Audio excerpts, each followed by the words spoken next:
Hey, what's going on, everybody? Welcome to the Blrd podcast.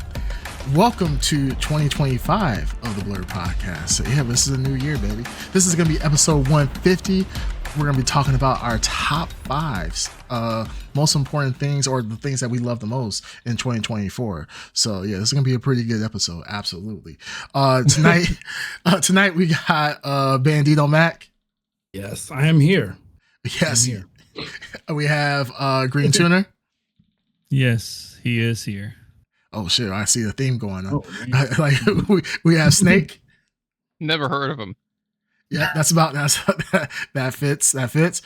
Dark Side. Yo. And myself, main character, Bay, best in the world, Creamcast. How you guys doing today? I'm doing great, Bay. Doing good. Doing good tonight, man. Feeling fresh for the new year. Absolutely. Yeah, we haven't streamed in a couple weeks. We decided to take a break for the holidays, enjoy time with family and friends. I went to go Christmas shopping for the Ed Underground. His mom always gives me the best cookies and milk. So I had to make sure my son was well taken care of this holiday season. So, I got him, the new Power Ranger toys. Took him to go see Sonic. He enjoyed it. He loved it. He dressed like Sonic and everything. It was absolutely amazing. But only toast. He run down the stairs in his jammies, and the whole fireplace going and. Yeah, absolutely. It was great. It was great. I mean, we built gingerbread houses. The jam, like the square on the ass part. You know what I mean, with the two little buttons. 2 buttons. Yeah. Absolutely. Yeah. He's precocious. That guy. Yep. Ed had the outfit on. He had the pajamas on. He had his little booties on. It was great. It was amazing. It was a Hallmark moment. Absolutely. Yeah. Like we put him to bed early. He tried to sneak down. He might have saw Santa Claus. And his mom giving the milk and cookies to Santa Claus. Yeah. I was like, oh. I'm like, go to bed. Don't worry about it. So Santa, don't hurt mom. No. Don't worry about it. Great times. Since it's been a while, there's been some news that came out. I don't know. Actually, has there been any news this year or last year? What? Oh yeah, last year until now. I don't think nothing crazy has happened too much. No news. Right? I feel like we're missing something, but I don't know what it is. Shall we pour one out for Jimmy Carter then? Oh yes, yes. Oh yeah, of course, yeah. Jimmy Carter. The Last of Us in April. This man in The Last, he really wants The Last of Us. It's one of my favorite things that hasn't disappointed me so far, and quite a lot of my life lives long enough to disappoint me. So I'm just gonna keep saying it. April, Last of Us season 2. Fair, that's fair enough. I mean, season 2, we did see a trailer for that, so that looks pretty cool. I'm trying to see any big news. I mean, Jimmy Carter died at the age of 100. Absolutely insane. Crazy. Yeah, it's absolutely crazy for living that long. Jimmy Carter died. He walks so that Tim Druckmann can run. Neil Druckmann, sorry, not Tim Druckmann. Yeah, somebody. I'm blowing my own line here. Yeah, right. Yes, I feel like that's a Freudian slip. Like Tim. I'm reading an article about Tim Allen. I'm sorry. Apparently, his new sitcom's a disaster. Jeez. But yeah, Jimmy Carter passed away on December 29th of last year. So tomorrow will be a day. If you're listening to this, it will be January 10th, I believe. Yeah, January 9th. It's gonna be a day, national holiday for his death. Do you think he was trying to make it to like the end of the year? He just hold out for the perfect record. I'm sure I would. I think he was trying to hold on to watch the new Superman movie. Yeah, you know he Yeah. was. Yeah. You know he was. Yeah, All I mean, right, he saw well. that first trailer. He was like, I just gotta live one more, just a couple more months, and then boom. Obviously everybody's excited for that. Yeah, I know. Like, yeah, we got a holiday out of this, his death, which is, I guess that's kind of new for us, like in our generation, because I don't think we've had many presidents die, while we've been alive, or at least at working age. It's a holiday. Is it a holiday? I think Is it's it a holiday? Yeah. I think it's an actual holiday now. Yeah. Okay. Yeah. Yeah. I mean, I saw it on my work calendar as well, Is it and a I was holiday like, for like government employees or something, or Yeah. is it seems like like it. Yeah. Holiday employees. Yep. I mean, okay. Yeah. The real world doesn't care. All right. Not for the private sector. I'm sorry. Yeah. Private sector. Private Okay, sector. so Thank you. okay, no, so all right, January 9th is a day of mourning Right. across the country. Federal offices, including post offices, will close for the day. It's not the same as a federal holiday, so that's the difference. Okay. So yeah, so banks and everything else won't be closed and so forth. Some private businesses is up to them whether they're going to close or not. But yeah, if you work for the federal government, you are off tomorrow. So enjoy that day off of mourning. Hopefully you have your effigy of Jimmy Carter. You're burning it, just in remembrance of him. Billy beer for old Jimmy. Respect. Yeah. Out of respect for sure. Yes. So I look forward to the funny tweets from our future president and Elon Musk. Oh, they'll be very respectful, I'm sure. Of the Respectful, I'm utmost sure. class. absolutely. Just pure class. Yes, I'm sure. The utmost class, absolutely. All right, so let's get into our topic for today. So today we're going to be reviewing our personal top fives of 2024. This is a long-standing tradition of the Blrd podcast. If you've been rocking with us for a couple of years now, we always do this at the beginning of the year, talking about top 2020 or our top things of the previous year, and then usually the episode after this we talk about what is our most was the most exciting thing and most anticipated thing for 2025. Thank you. So yeah, let's go ahead and kick this off. I mean, we have obviously two new people on the podcast, Bandito and Snake. So you guys, it's pretty straightforward. We just go through our top fives like we normally do. Each go through like our number 5, then number 4, and we just go till we exhaust all of the items on our list. So I guess to kind of kick it off, I can go first. You can go first? Let's hear it. Let's hear what you're getting down with. Okay, so top 5. I actually had to write this down because this is something, I'm not gonna lie, I don't think anybody will expect this whatsoever at all. There is no way. To be seen. Remains to be seen. I would say my top number 5 thing that I love this year. Drum roll, please. It is Madam Web is actually my number 5. Wow. Yo, what the Fuck fuck? out of here. That's bullshit. April Honestly. 1st Right, is come up on, for give us the another 3 real months, top dude. 5. Obligatory The real number 5 top joke. 5. Yeah. No. I'm actually, It's hilarious. no, I'm being dead serious. Actually, number 5 is Madam Web. I was thinking, so It's supposed to be a comedy. You didn't tell me. you guys got jokes. No, this is my number 5 only because it's so bad is actually good. This was the year. I think the reason why this is my top 5 is, and this is my number 5, is because this is the year of just the culmination of the pain that we've gone through for the past few years with comic book movies. Like we thought that every year we saw a movie, we're like, okay, this movie's bad, but it can't get worse than this. And Madam Web said, "Hold my beer, hold everything. I'm going to show you what a horrible comic book movie is," which makes other comic book movies that we thought were bad in previous years look like absolute bangers in comparison. I feel like Madam Web was just a good movie just for jokes. It brought more laughter than tears just because of all the memes that were coming out about Madam Web and how badly it bombed. So yeah, I'm actually appreciative of Madam Web because when I thought that it couldn't get any lower, Madam Web showed up and showed out. I think you're right. Okay, so what's your number 5 though? Yeah, Come on, be honest. that's This. What? Well, No, it's not. You know what? You know what? 2024 has been, when you think about it, a lot No of surprises. shitty comic book movies. Madam Web, Venom, Craven. Like there were a lot of them that crammed into this I year. feel like there's a commonality with those.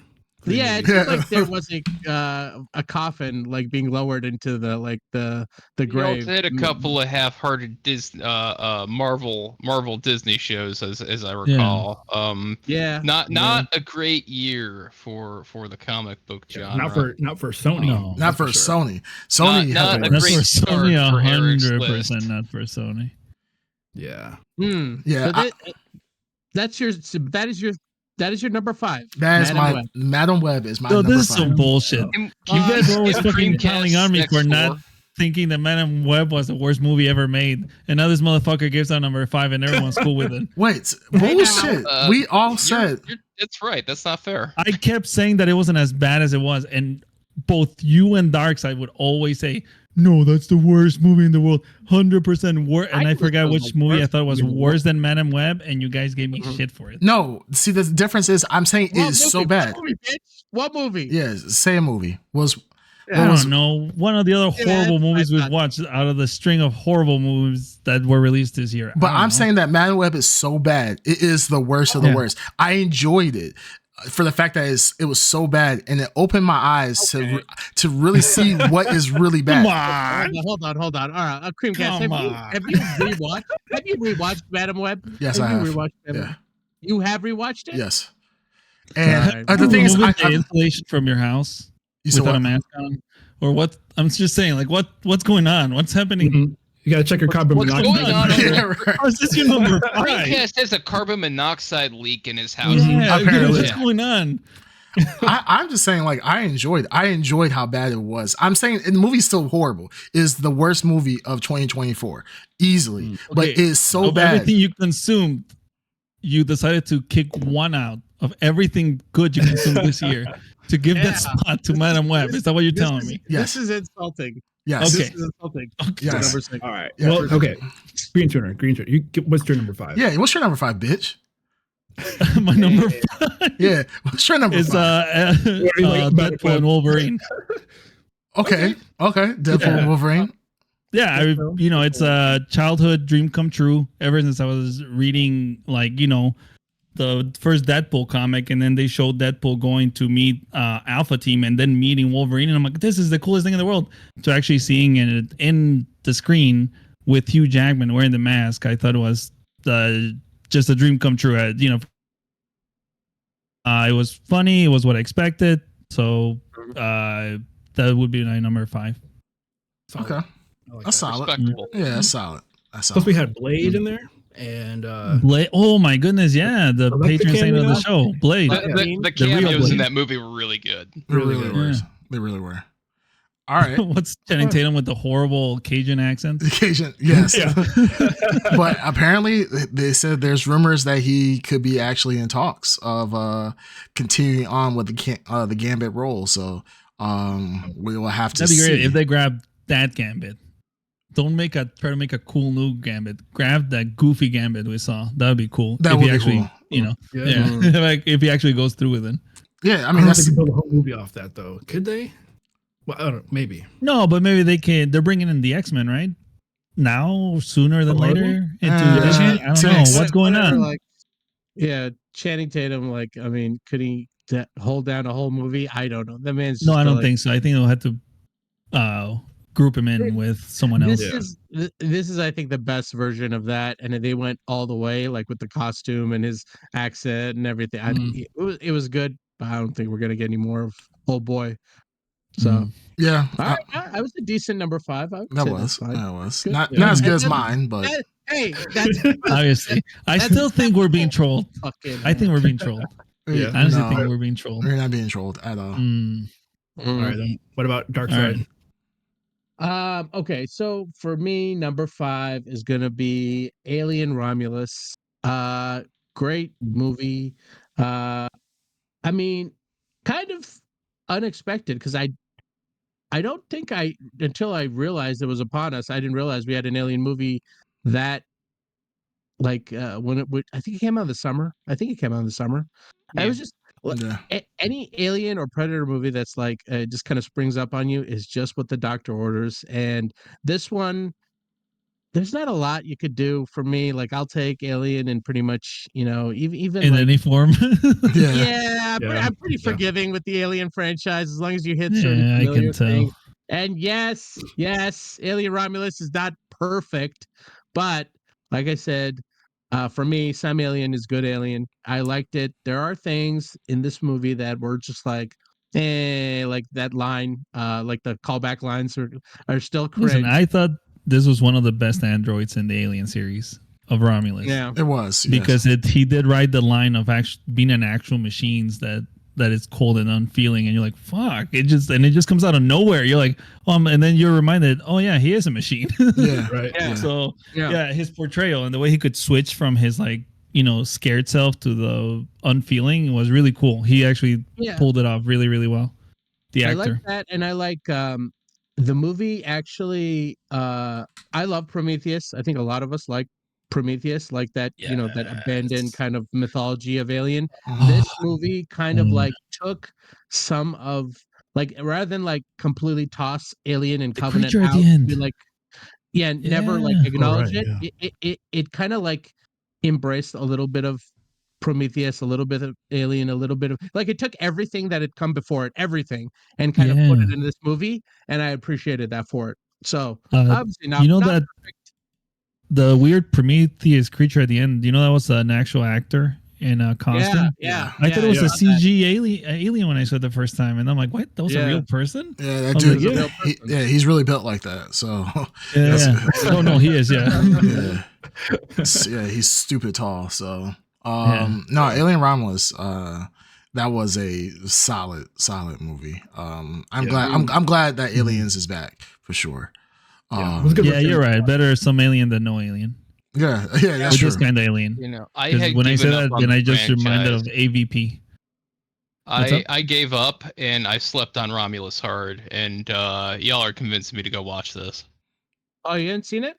I have not. I saw the trailer, and my buddy and I were like, "You want to go see this?" I'm like, "Yeah, if we're not doing nothing," and just like I couldn't be bothered to get off the couch that day, and we didn't see it, and I'm like, I didn't realize it was supposed to be decent.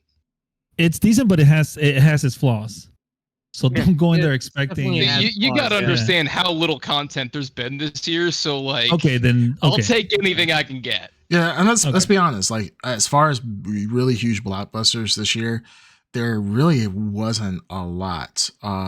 We've had, I mean, there was one major one, but we're still post COVID for content, and we've had strikes. So like, it's been a dry year. Yeah, I mean we've had some. Well, I mean we've had some major movies, but this wasn't an action-packed year, and we're still coming. I mean, COVID drought is still a thing. So, movies that were supposed to come out during COVID got delayed. They're coming out now.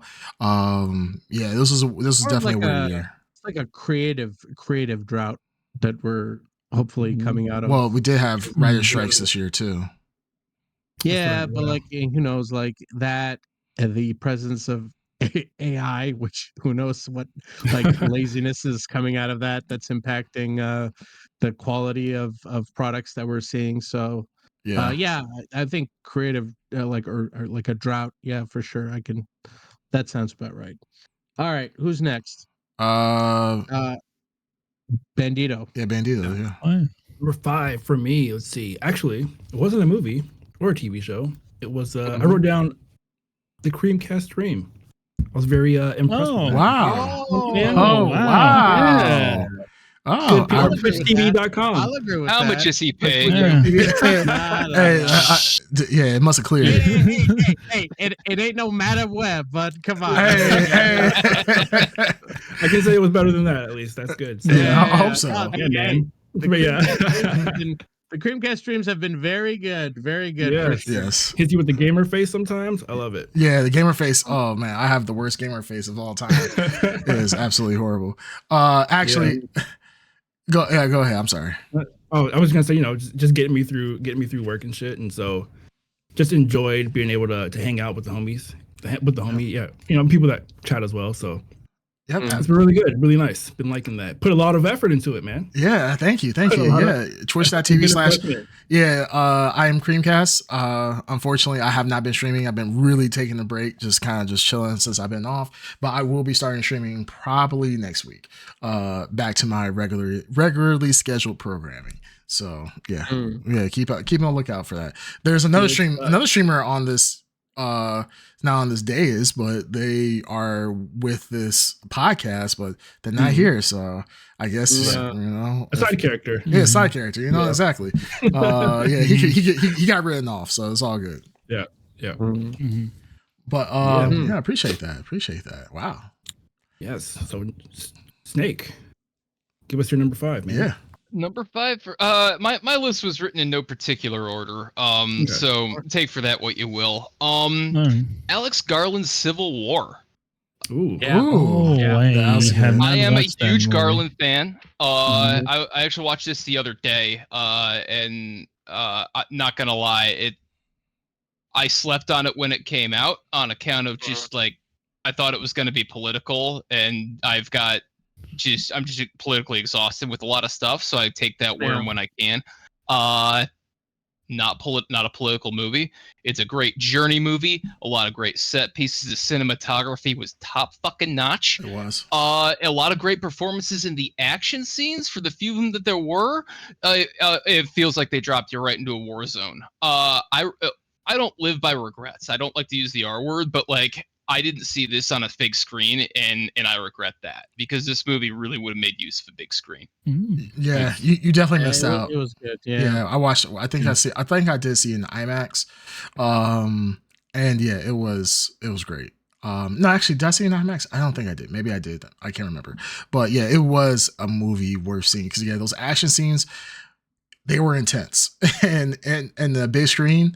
Honestly, this is one of the rare movies where everybody kind of like in certain action scenes, like with a sniper, where they were like behind the bus or whatever. Like everybody was like quiet. Like you could have heard a pin drop, because it was an intense scene. So, a lot of tension for sure in the movie. Yeah, I didn't like the ending though. I felt like the ending was a little rushed. I saw the ending coming a mile away, but yeah, you did. It felt life is unpredictable, right? And it was just like, of course, this is coming from Dark Cream, right? You kind of want the happy ending at the end, and then kind of how it played out. It was just like you expected it, but you didn't expect it, if that makes sense. And it was just shit. I like the feeling like it was like the whole end sequence was like a runaway train, where they're like, you're just like holding on to get to the end, and it's just like stuff's happening. And that's the feeling I got from it. Like as soon as they get to a certain point in the place where they're going, it just goes right to the end, and certain things are happening all around you. The streamline of events were real cool, like how it unfolded. Yeah, you felt like since the theater for sure. Yeah, you felt like you had no control. And I did like that. That was a really cool part about that ending sequence. You did not feel like you were in control whatsoever, or anybody was. So that was really nice. I like that. Yeah, good pick for sure. Oh, wow. Honestly, now I want to watch it because I thought it was going to be political. So that's exactly why I didn't watch it. It is refreshingly not political. Because of what's happening in the world, I'm like, oh, this. I mean, kind of bad timing on their part. So I was like, oh yeah. Well, I was like, oh, this is whatever. Well, it is political. It's political to a sense, but it's like it's what's boiled down. Like once you get through all of like the shit you hear today, it's boiled down. Like you're on that side or you're on this side. It's entirely palatable. There's nothing to worry about far as like any sort of allegory to what's happening right now. You're It's more of like a fucked up road trip movie, if anything. It's also very much about I got a lot of parallel to the Last of Us out of Civil War, right. and it's a lot of the set pieces and the situations and very much the road trip vibe. When is that coming out? Yeah, April. right? April. The last of April. Brought to you by HBO. No, how much did HBO pay you? Hey. Holy shit! No. I'm gonna need you to take Neil Druckmann's dick out of your mouth. Like, damn.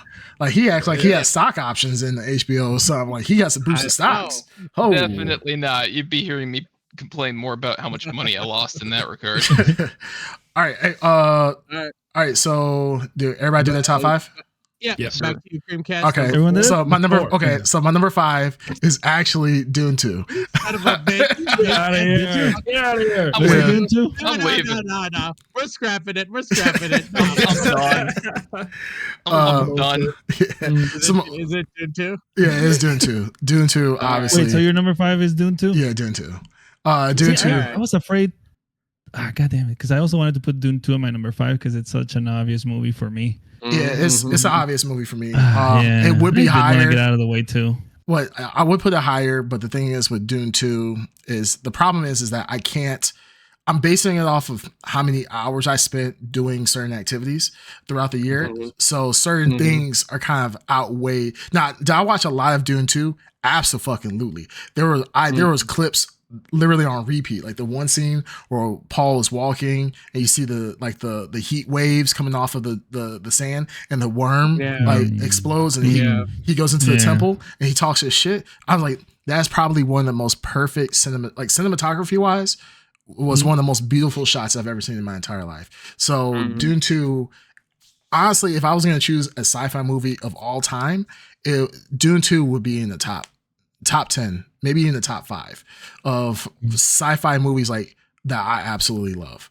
A great adaptation of the novels. Yeah, it was a great. Denny did a great job adapting this. A movie that a lot of people say could not be adapted whatsoever. So I'm looking forward to future Dune movies. I know they are in the works or in the talks of within HBO. So we'll see what happens in the long run. Or not HBO. Who's doing this? Warner Brothers, right? Yeah, Warner Brothers. We're on Warner Brothers. Yeah, I was like HBO is close. It's close. HBO Warner Brothers is the same thing now. Same thing now. It's on the same company. Yeah, that's why they get all the releases first. Yeah. So yeah, Dune 2 is my number 5. All right, so my number 4. I'm gonna do my real list. So you get the double dip. I told you. Yeah, double dip. Yeah, And you guys fell for it too. Yeah, hook, line, and sinker. Number 4 is Deadpool and Wolverine. It was a dream come true for many comic book fans. I feel like it should be on everybody's top 5, honestly, for this year, especially if you're a comic book fan.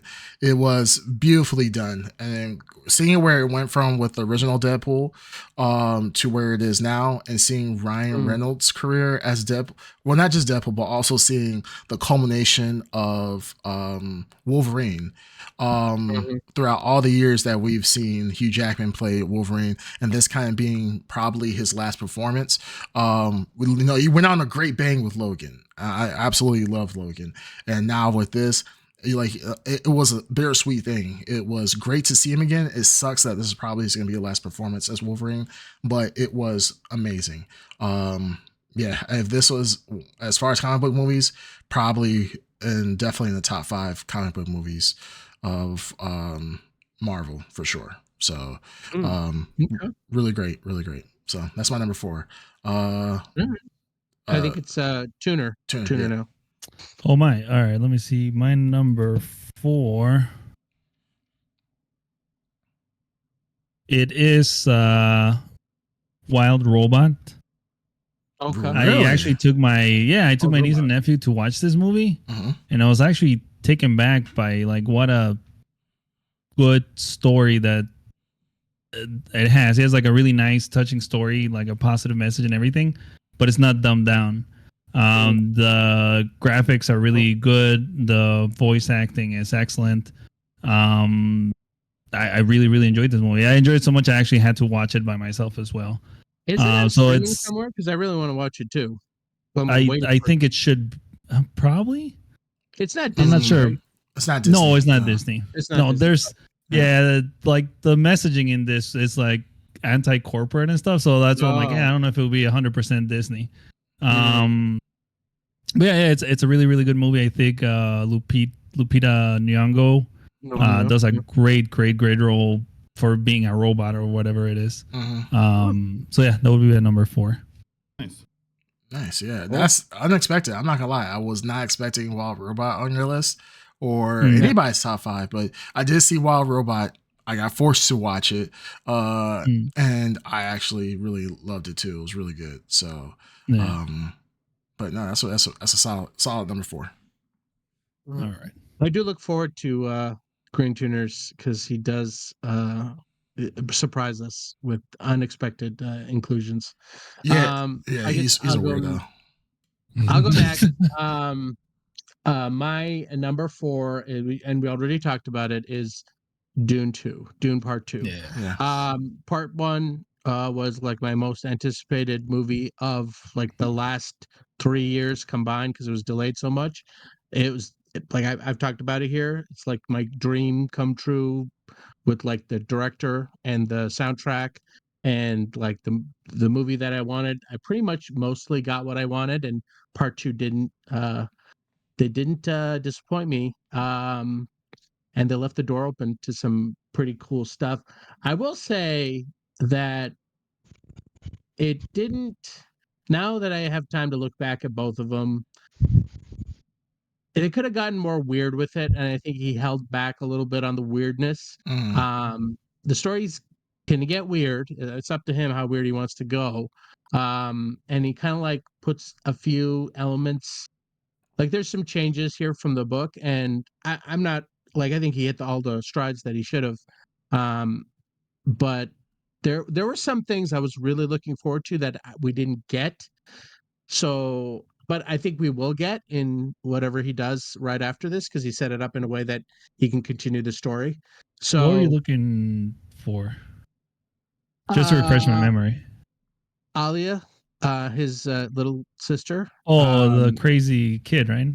Yeah, like more with her, because I mean, they did get into some weird stuff with the, like her existence, and like her state of, like her, what's the word I'm looking for? Like her cognitive abilities. So she can talk to she's talking to Jessica from the womb, right? Yeah, telepathically. Yeah. It's insane. Yeah. She's fully aware. Yeah, she's a grown ass human in a baby body. Wow. Yes, and they did also cast what's her name? Anna Taylor-Joy. Anna Taylor-Joy in that sequence where he's talking to his sister in the future.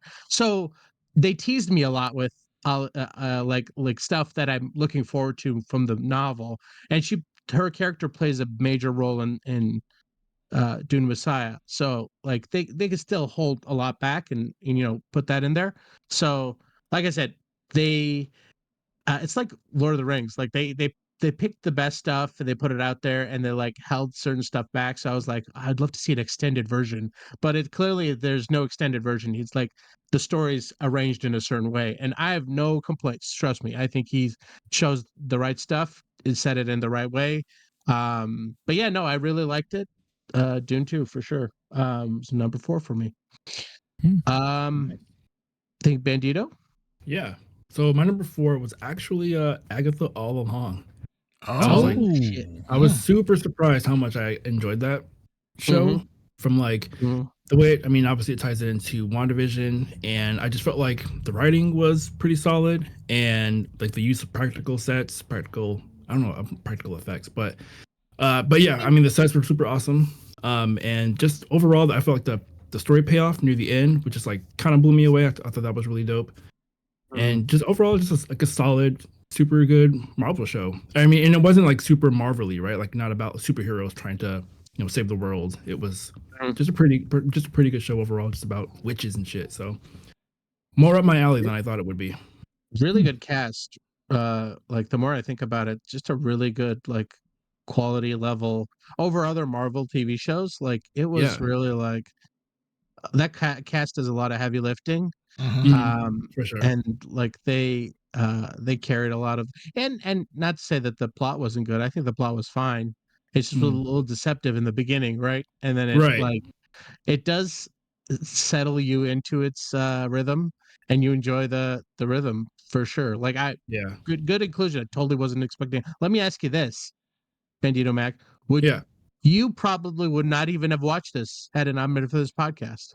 Exactly. No, I would not even given it a second look if That's not for this podcast. So yeah, I'm super happy that I watched that. I even made my wife watch it just so she could kind of see what her reaction would be.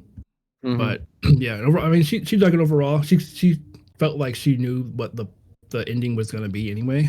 But yeah, just still like overall, just super solid. Just like I mean, there were some like the issues I've have with it were minimal. Just like some of the story beats, but yeah, I just think in the end it paid off really well, and that none of the actors kind of like overacted or it didn't overstay its welcome. Nothing was like super cheesy or anything like that. So yeah, I'm just super proud of like how the cast performed. I forgot how much I admire Aubrey Plaza in things. Like I need more Aubrey Plaza in things. Definitely. So I kind of, And talking about it, she was also just recently in news. Her husband recently offed himself. I guess estranged. Estranged? Estranged. No, I thought they were actively together. No, that was her active husband. They were together. Okay. Yeah. So she made the news. I know that's kind of a morbid topic to bring up. Like, not one of my favorite things in 2024. Yeah, my bad. My fault. Dark Cream. Yeah, Dark Cream is back, baby. Just that's sad news to hear. But I'm not gonna lie. Like Aubrey Plaza, she sometimes like her range sometimes is so confusing because I know she can act. And I've seen her in stuff that I'm like, oh, she can do well in these normal roles, but then she does crazy very well, and I kind of miss the crazy. Really well. Yeah. No, she's a really good actor, and I enjoy watching her for sure. And yeah, she was a welcome. And that's the thing. She's kind of like almost like the biggest actor out of the group of them. At least in my mind, and the fact that I had to agree with it, Bandito. Like no one really overshadowed anybody. Everybody played their role, and there was no like, I'm the lead actor. You could tell I'm the lead actor. You know, it's not like you have a Denzel Washington and you see everybody else. You're like, Denzel's probably the best. No, this was even. This was an even kill cast for sure. For sure, everyone was able to like hold their own in the scene, and like the older chick, I forget her name. I want to say she played Lilia, but she really knocked it out of the park, especially with her episode. Yeah. So I thought the whole cast did extremely well. Yeah, I agree. All right, Snake. Again, in no particular order, but this is definitely tailing the list. And I'm just gonna forefront this one. I am huffing mad copium right now. Skeleton Crew. Oh wow! Skeleton Crew. Okay. It's not the one guy who had no faith. Yeah. Here's so allow me to explain. I don't even think it's that great of a show, but I think it's some of the best Star Wars content I've seen in a long time.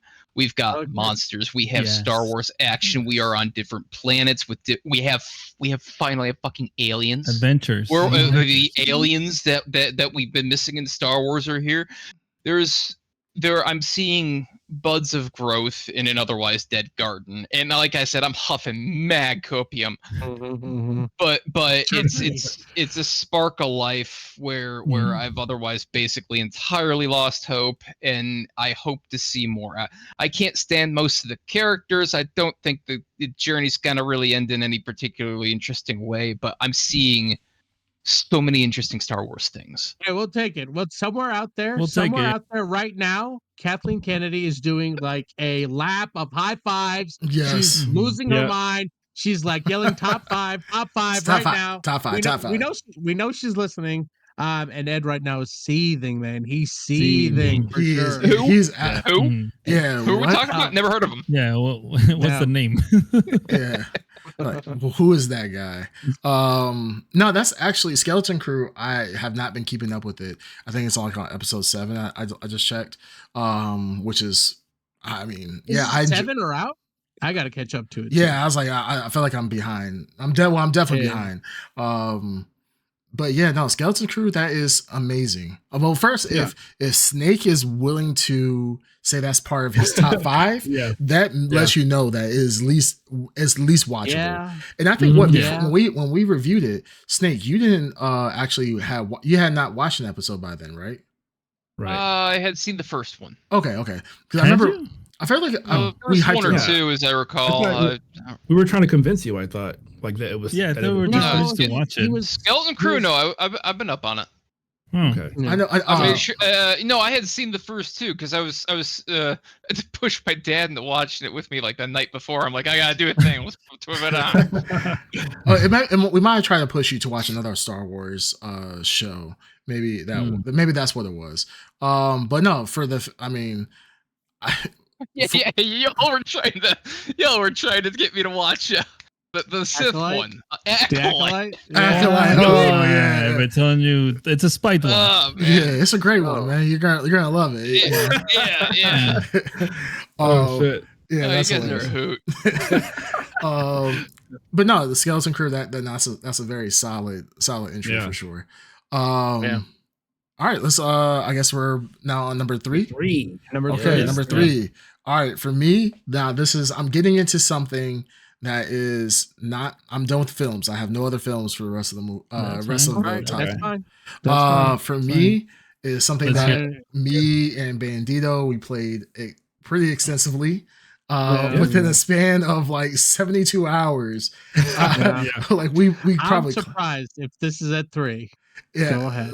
Monster Hunter World, or Monster Hunter Wilds. Really? Yeah, that game. I don't believe I was streaming it. I might have been streaming it. You did stream it. I was impressed with I was impressed with how it looked. It blew me away. Yeah, the game looks amazing. It plays amazing. It's a very gorgeous game. And even then, that was like an open world, an open beta test. And there was a lot of things that were missing, obviously. But there was also like some graphical stuff that was going on in the background. Capcom has apparently fixed that, and there's gonna be another open beta coming out pretty soon. Me, Bandito, and my boy Runemorn, we played so many hours of this. A lot together, separately, and so forth. And I think we clocked in, I think we did like 18-20 hours in the game. That was a timed beta, right? It was a time beta for like 4 or 5 days, and we put in a lot of time into that. But I really enjoyed that game. I was looking at my Steam, and I was like, every time I see that game, it like hurts my heart, because I was like, I want to play it. Like, and every time I see it, I'm like, I want to just fire it up and play it for a couple hours. But Monster Hunter Wilds is a game I'm really looking forward to. And I will be streaming once it comes out. So no, that was a very, very good surprise for 2024 for me. So that's my number 3. Wow. All right. Yeah. All right. Great. It would be Dune 2 for everyone stated. Oh, I mean, hey, we got good taste in good movies. So. Hey, we knew that Dune 2 would be crawling all. Yeah, that's what I was even debating putting number 5 just to get out of the way, because I'm like, man, it's. Oh, he died. It's just predictable. So we're back. All right, who's next? All right, me. Yeah. Okay, so number 3 for me would be this. This is my last movie on the list. What? My number 1 movie of the year. Furiosa, a Mad Max saga, or a Mad Max story. Almost Furiosa. Made it. That almost made my top 5. Yep. That's on my honorable mention. Yep. Yeah, I mean it was a good year for a couple movies, but Furiosa, man, it just reminded me how much I love that first Fury Road movie. And this one didn't disappoint. Again, Anya Taylor-Joy, she really surprised me. Yeah. She was good. That world is just good. When I thought like, okay, it's like, I mean, I have a lot of faith in the director, and I think that like you can offer more. I love Mad Max, and like just in that little world, that little niche politics he created. Yeah, he added more story and more lore, and it was still interesting. And there's like, and I love the stuff with her character, and like when she, what happens to her arm, and when that happens to her, and like her journey, and like just seeing the whole thing it's a great compliment to that first movie, and I love that first movie so much. But yeah, didn't disappoint me. Again, killer soundtrack. And it's a great movie for sure. Yeah, and that's gonna be the last movie for my list. So, but yeah, that was my number one movie of the year. But really loved it. Yeah, no, I can agree to that. Yeah. Well, all right. So my number 3, it's also a game that Cream and I played, which was Warhammer. Oh, 40K. Okay. Oh. So like, I feel like not just that game. Well, so the game was really excellent. Wait, which Warhammer? Marine. Yeah, Space Marine 2. Yeah. Okay. Yeah.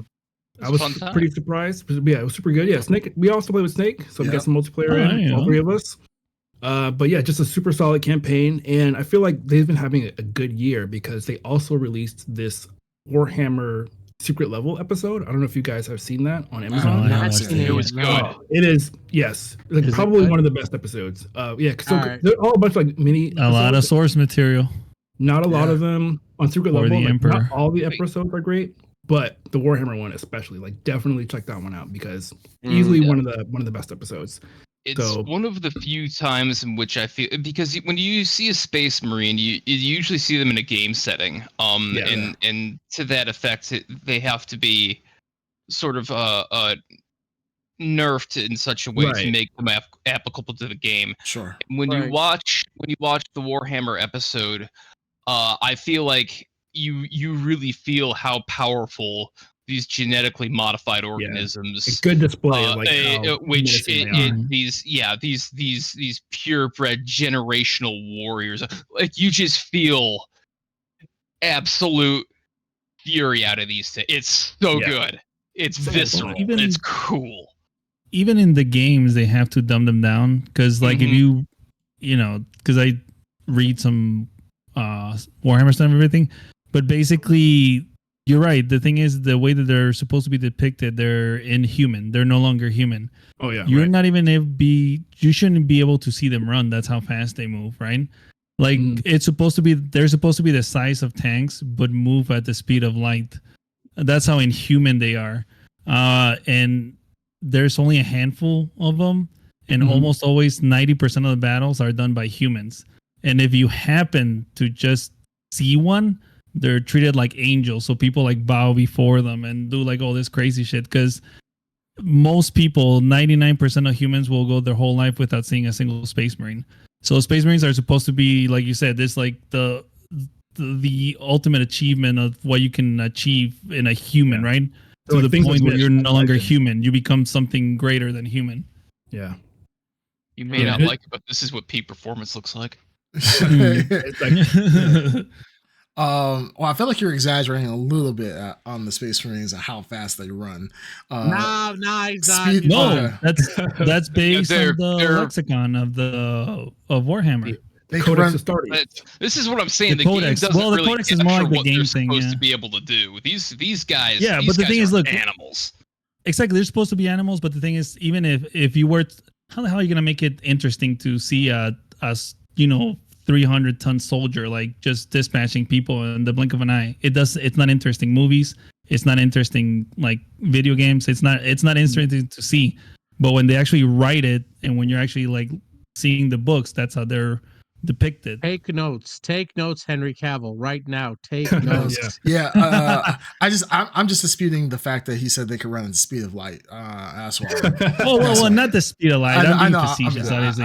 I know. But obviously, yeah. But it would be very boring if they were accurate to the books. At the speed of the Emperor's light. Emperor's light, the God Emperor. Nerd shit right here. Watch the Secret Level short. They do a good depiction. I have not seen it.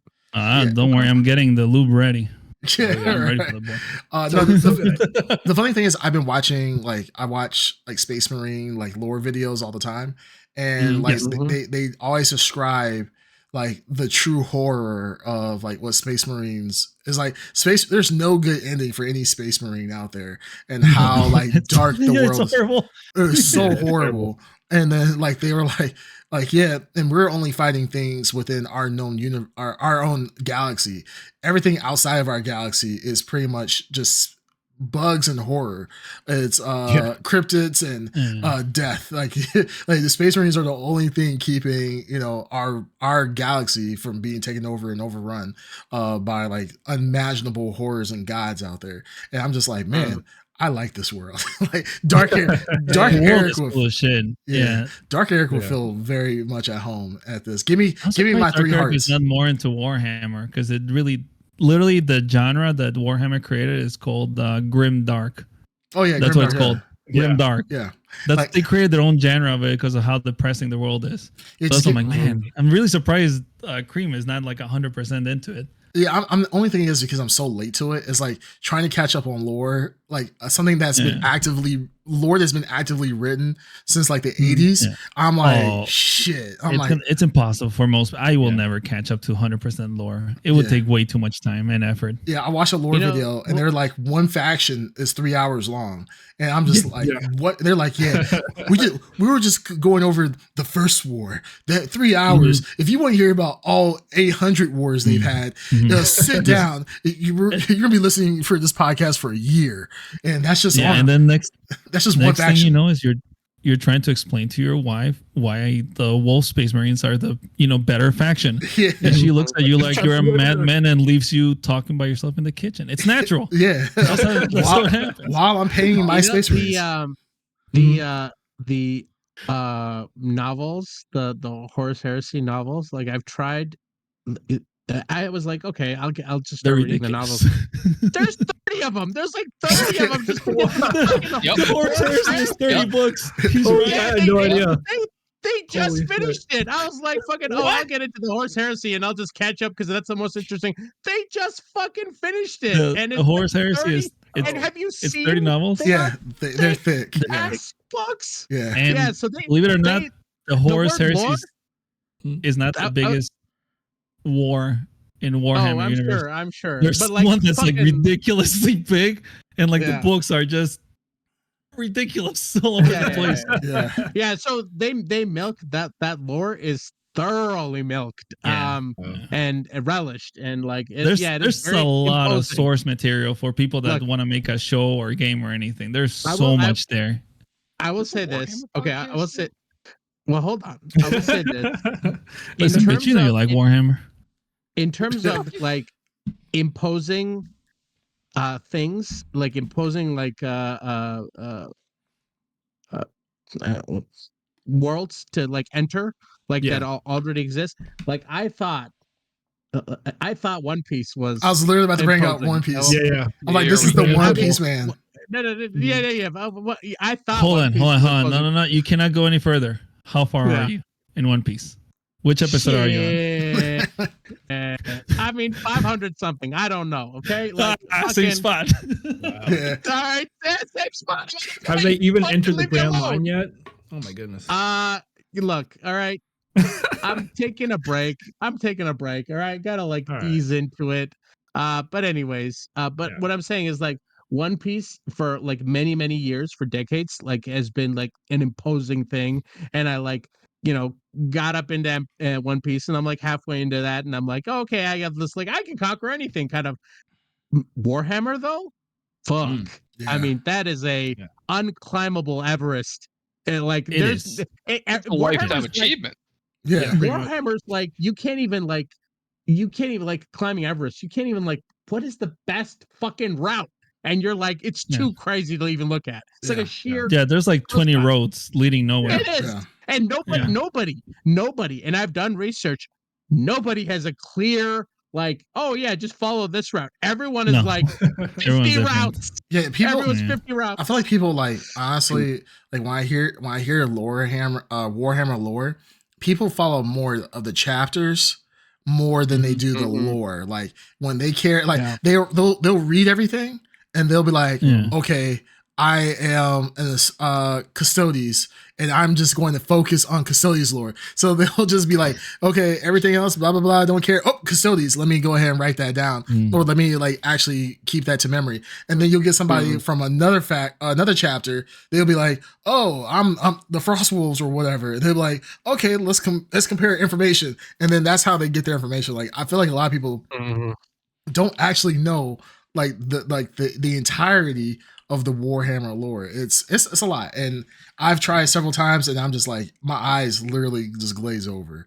So that's anyone. It happens to anyone. Yeah. It's too much and let's all be honest. It's unuseful information. So you're like pushing out like math equations that you memorized and everything to make room for the Emperor. Yeah, right. Like, this is not going to benefit me in any way. Yeah, I got it's all for the Emperor. And can we be honest? None of us, we'll all be dead, and we'll still won't like fucking hear the end of the Emperor. Will like still be in his coma sleep. Like there'll be no end to this. Like literally, it is the unending grimdark will be like forever in real time. So the weight of it is real for sure. Well, I'm just good inclusion. Yeah, that was a good inclusion into the list, Bandito. So yeah, I was not expecting that, but the fact that you wasn't either. Yeah, you see, we spend all this time talking about it. So that's I'm glad you had a good time. Let me know if you want to fire it back up, because I would drop back into that. Hell yeah. Oh yeah, no, it's a fun game for sure. Yeah. What was your number 3, Snake? What do I have here? Dune 2. Okay. Oh, okay. All right. I feel like we're all getting rid of the obligatory. Yeah, pretty much. Dude, Doom did it the best way. Get out of the way at the beginning. All good. Earned its place for sure. Now, right, wait, real quick, Snake, did you watch Dune 2 with us, or did you do it on your own? No. Okay, so down on my own. Okay. Out of the two, which one do you think is the best? Dune 1 or Dune 2? Yeah, between Dune 1 and Dune 2. Oh man. I feel like this is it's because both movies are done very well. I feel like plot and story wise, one carried it a little bit better, but there are just nuggets and scenes out of the second that are so freaking striking that I like it a little bit more. It's like watching Blade Runner. The first one's better, but I'll watch 2049 more. Yeah. Because you're right. It's easier to sit down and just kind of gawk at. Yeah. If you want to like seriously like get immersed in the world, you're right. The second one is a much easier watch. Man, goddamn, it's so good. The first one has I forgot about sand surfing and he takes the drink. Yeah, I mean a lot of good stuff. Yeah, spitting on the table. Like this is a good time. Yeah, the second one is definitely like the first one gives you the goosebumps and kind of gets you into the world. Yeah. The second one is like the realization of those goosebumps. You're like, this is everything that I wanted it to be, which makes the ride so much better. Mm-hmm. All right, well, okay, we got the obligatory Dune 2 out of the way for most of us, I think. Out of the way, yeah. So glad that's over with. All right. Yeah. Who's next? You. Back to you, Chris. Okay. Yeah. Number two, for me is once again, I said this is going to be not movies anymore. There are things that I enjoyed tremendously in the amount of time that I put in, and was pleasantly surprised by how good certain things were, and that is Marvel Rivals. I absolutely love. That's number 2. Number 2, yes. I was expecting it to be the top dog. No. I think Bandito knows. How much money have you spent on skins? Oh yeah, we know. I've actually spent zero. No, I've actually spent $5. So I bought the battle pass because I was like, okay, it's like a 200 tokens, whatever. And I looked, I was like, oh, that's only $5. I was like, that's not bad. I'm gonna play anyway. I'm gonna play competitive. So I was like, I'm gonna go and buy it. And it was not a bad purchase whatsoever. It's cheap in the world of battle passes, right? Because like that's a very affordable battle pass. Yeah, like a lot of battle passes. Like, and I think that's the smart thing about it is like you have a popular game. Of course, you can charge an arm and a leg, $20, $30, and people will still buy it. Like a la Call of Duty and so forth. But then you have a game like this. It's on season 0, literally like almost a preseason competitive season. $5, everybody gets access.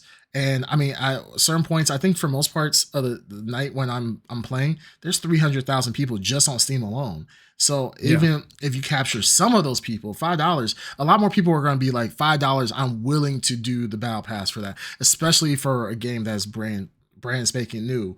That as good as it is. As good as this. It already has like 30 something characters.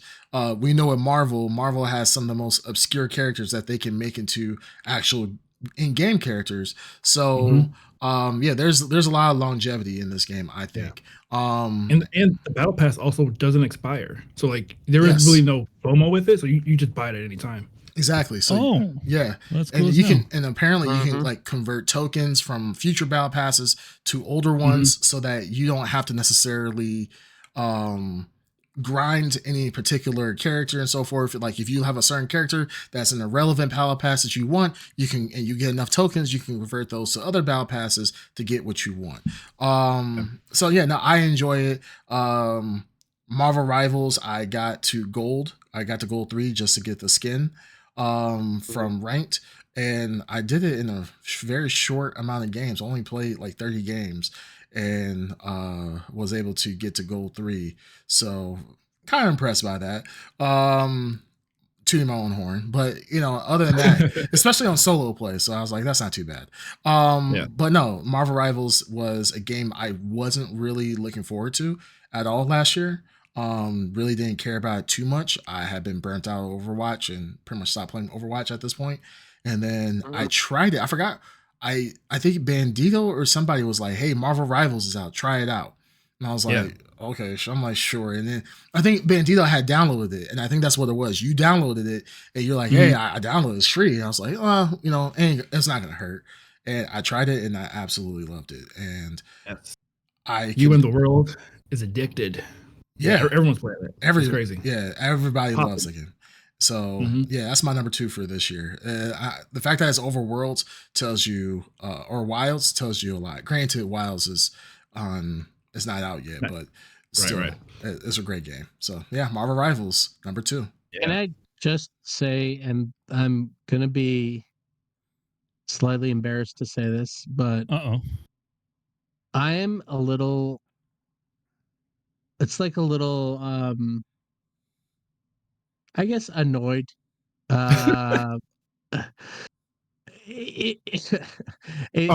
watched the Underground play it? I understand. Well, no. That'd be more cringe. But no. No. This is okay.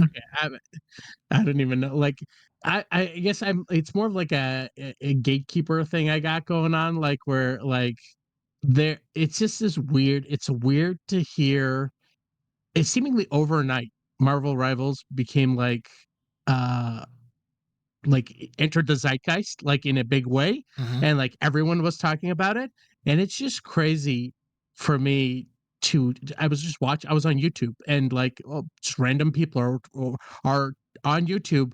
And this is a comic book thing, like a comic book guy thing, and it's like really annoying. Yeah, but that's what you're going. Random douchebags mispronouncing, talking about magic and like certain other Iron Fists, and like you can't even fucking pronounce the name, like the arenas, and like it's just so annoying to like. Like, let me tell you about Cloak and Dagger. It's like, what do you know? Yeah, like, tell me about Cloak and Dagger. Excuse me. Guys, I watched the one what was it, X-Men, what was that one show, Mutant, the one mutant one with magic in it. Mutant, the movie, you mean? The movie, yeah, you know what I'm talking about. New Mutants. New Mutants, yeah. People were like, this is not the magic. That's the only thing she's broken out into the she's big in comic books, right? Yeah. She's very big in comic books, but she has not broken out into the mainstream except for that one movie that nobody watched. Yeah. So like just to hear some fucking douchebag say like stuff about like I'm always with Magic. She's the best. Yeah, no. Did you guys hear that the next season they'll have Umbrella Academy? Oh, the newest Marvel people, like it irritates me. But the thing is like one thing that I don't know. This is what's kind of gotten to me. Is it Namor or Namor?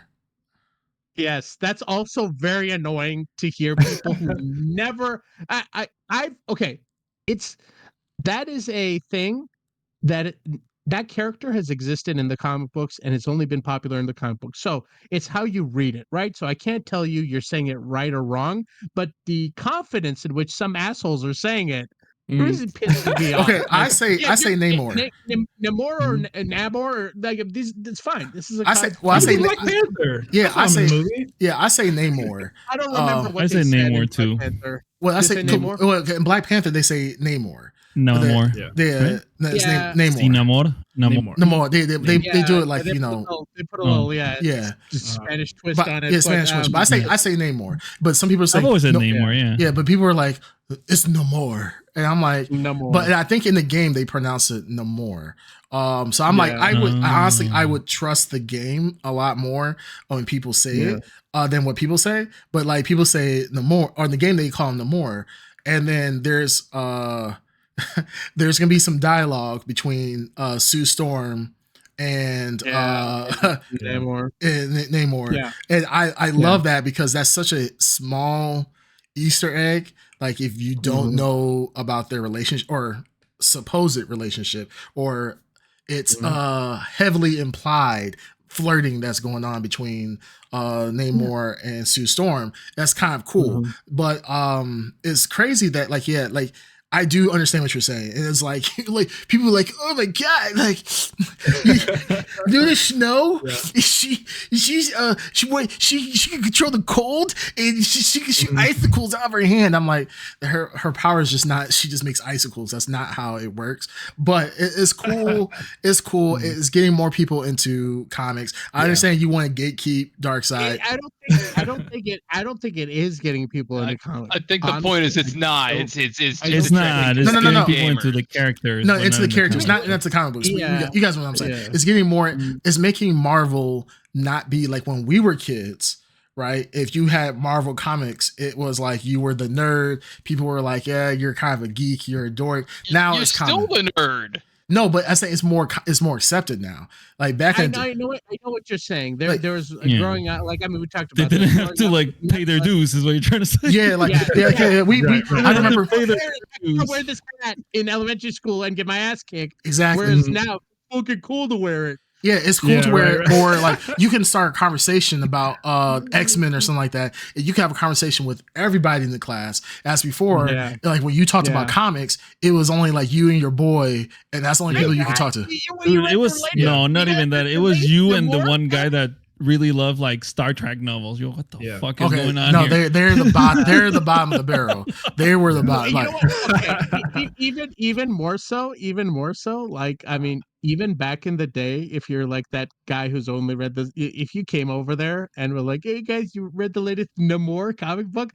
That Star Wars guy would punch you in the face. It's so like deep in the lore, and just that even that's what bothers me about like. And I know it's stupid and selfish and like hey, it's valid. No, valid. I was just watching a top, like, you know how there's like top 10 plays that top 10 plays in Marvel Rivals, like, you know what I mean? I am with you though. Yeah, sometimes when someone just talks like they're so confident and then they start like doing like little things, you're like, wait, that doesn't sound right, and they just keep going on. It can get a little jarring. What the fuck? Yeah. But it's I see what you're saying though. Like, but the thing is like the game is good. I think nobody was expecting the game to be this good.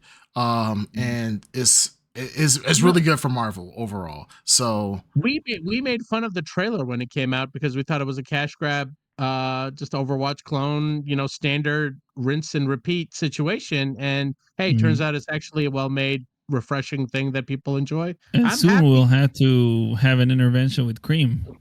Yeah, because he's addicted. No. Not for this game. Not for this game. My number really? one. There's another one that's gonna blow us out of the water. Yeah, my number one might surprise you. Oh, okay. So wait. we'll wait. Yeah. All right. I'm excited. All right. Who's next? Green. Me. Next? Number 2 would be Fallout, the TV series. TV show. Oh, that yeah. Right up my alley. Yeah. Funny, over the top, gory. Like the cinematography was really good. It stuck really well to what we know of the Fallout universe. It I don't know. It was it didn't seem like they pulled back on anything. It seemed like they just let them do what they wanted, and they had fun doing the show. Yeah. And it checked all the buttons for me, especially since I've always enjoyed the Fallout games, the newer Fallout games, I should say. Yeah, I think they did a good job with. I respect it. Yeah, I think they did a good job of like grounding the lore and telling a good story within that universe, and not making it like too corny or like they didn't really disrespect the source material. I think they kind of nailed that job. It was just wacky enough to feel like I was watching someone play a Fallout game.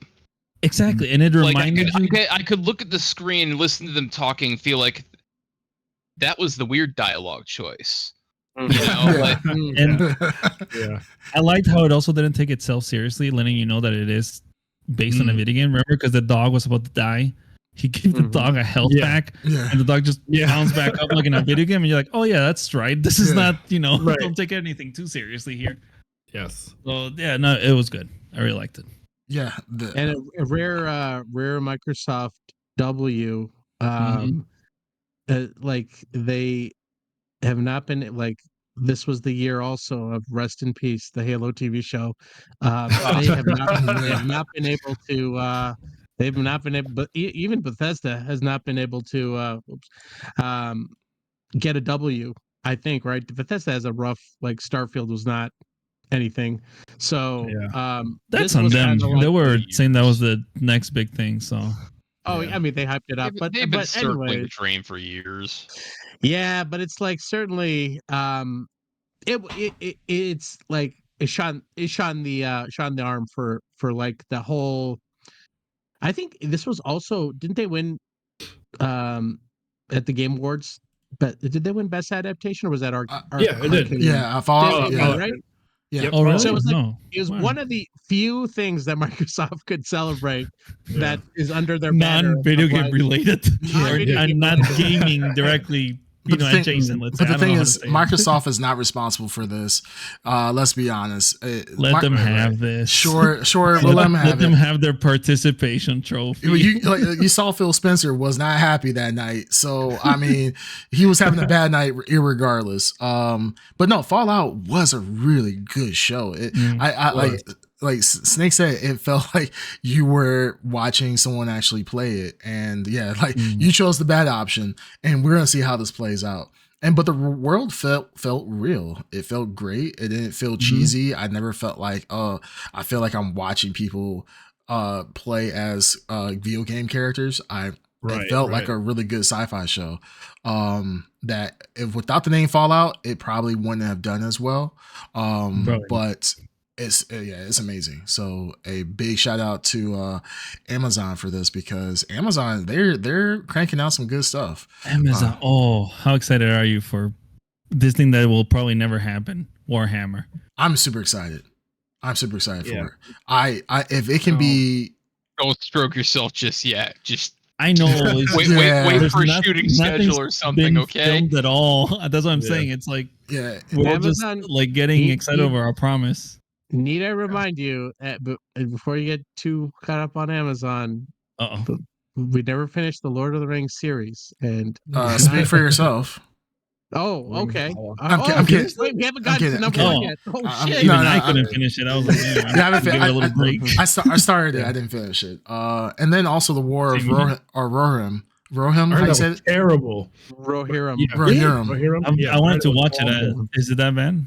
I don't know. I only read. It wasn't that bad. It didn't do well. It got destroyed. But because it came out in theaters. Like, why? I don't know.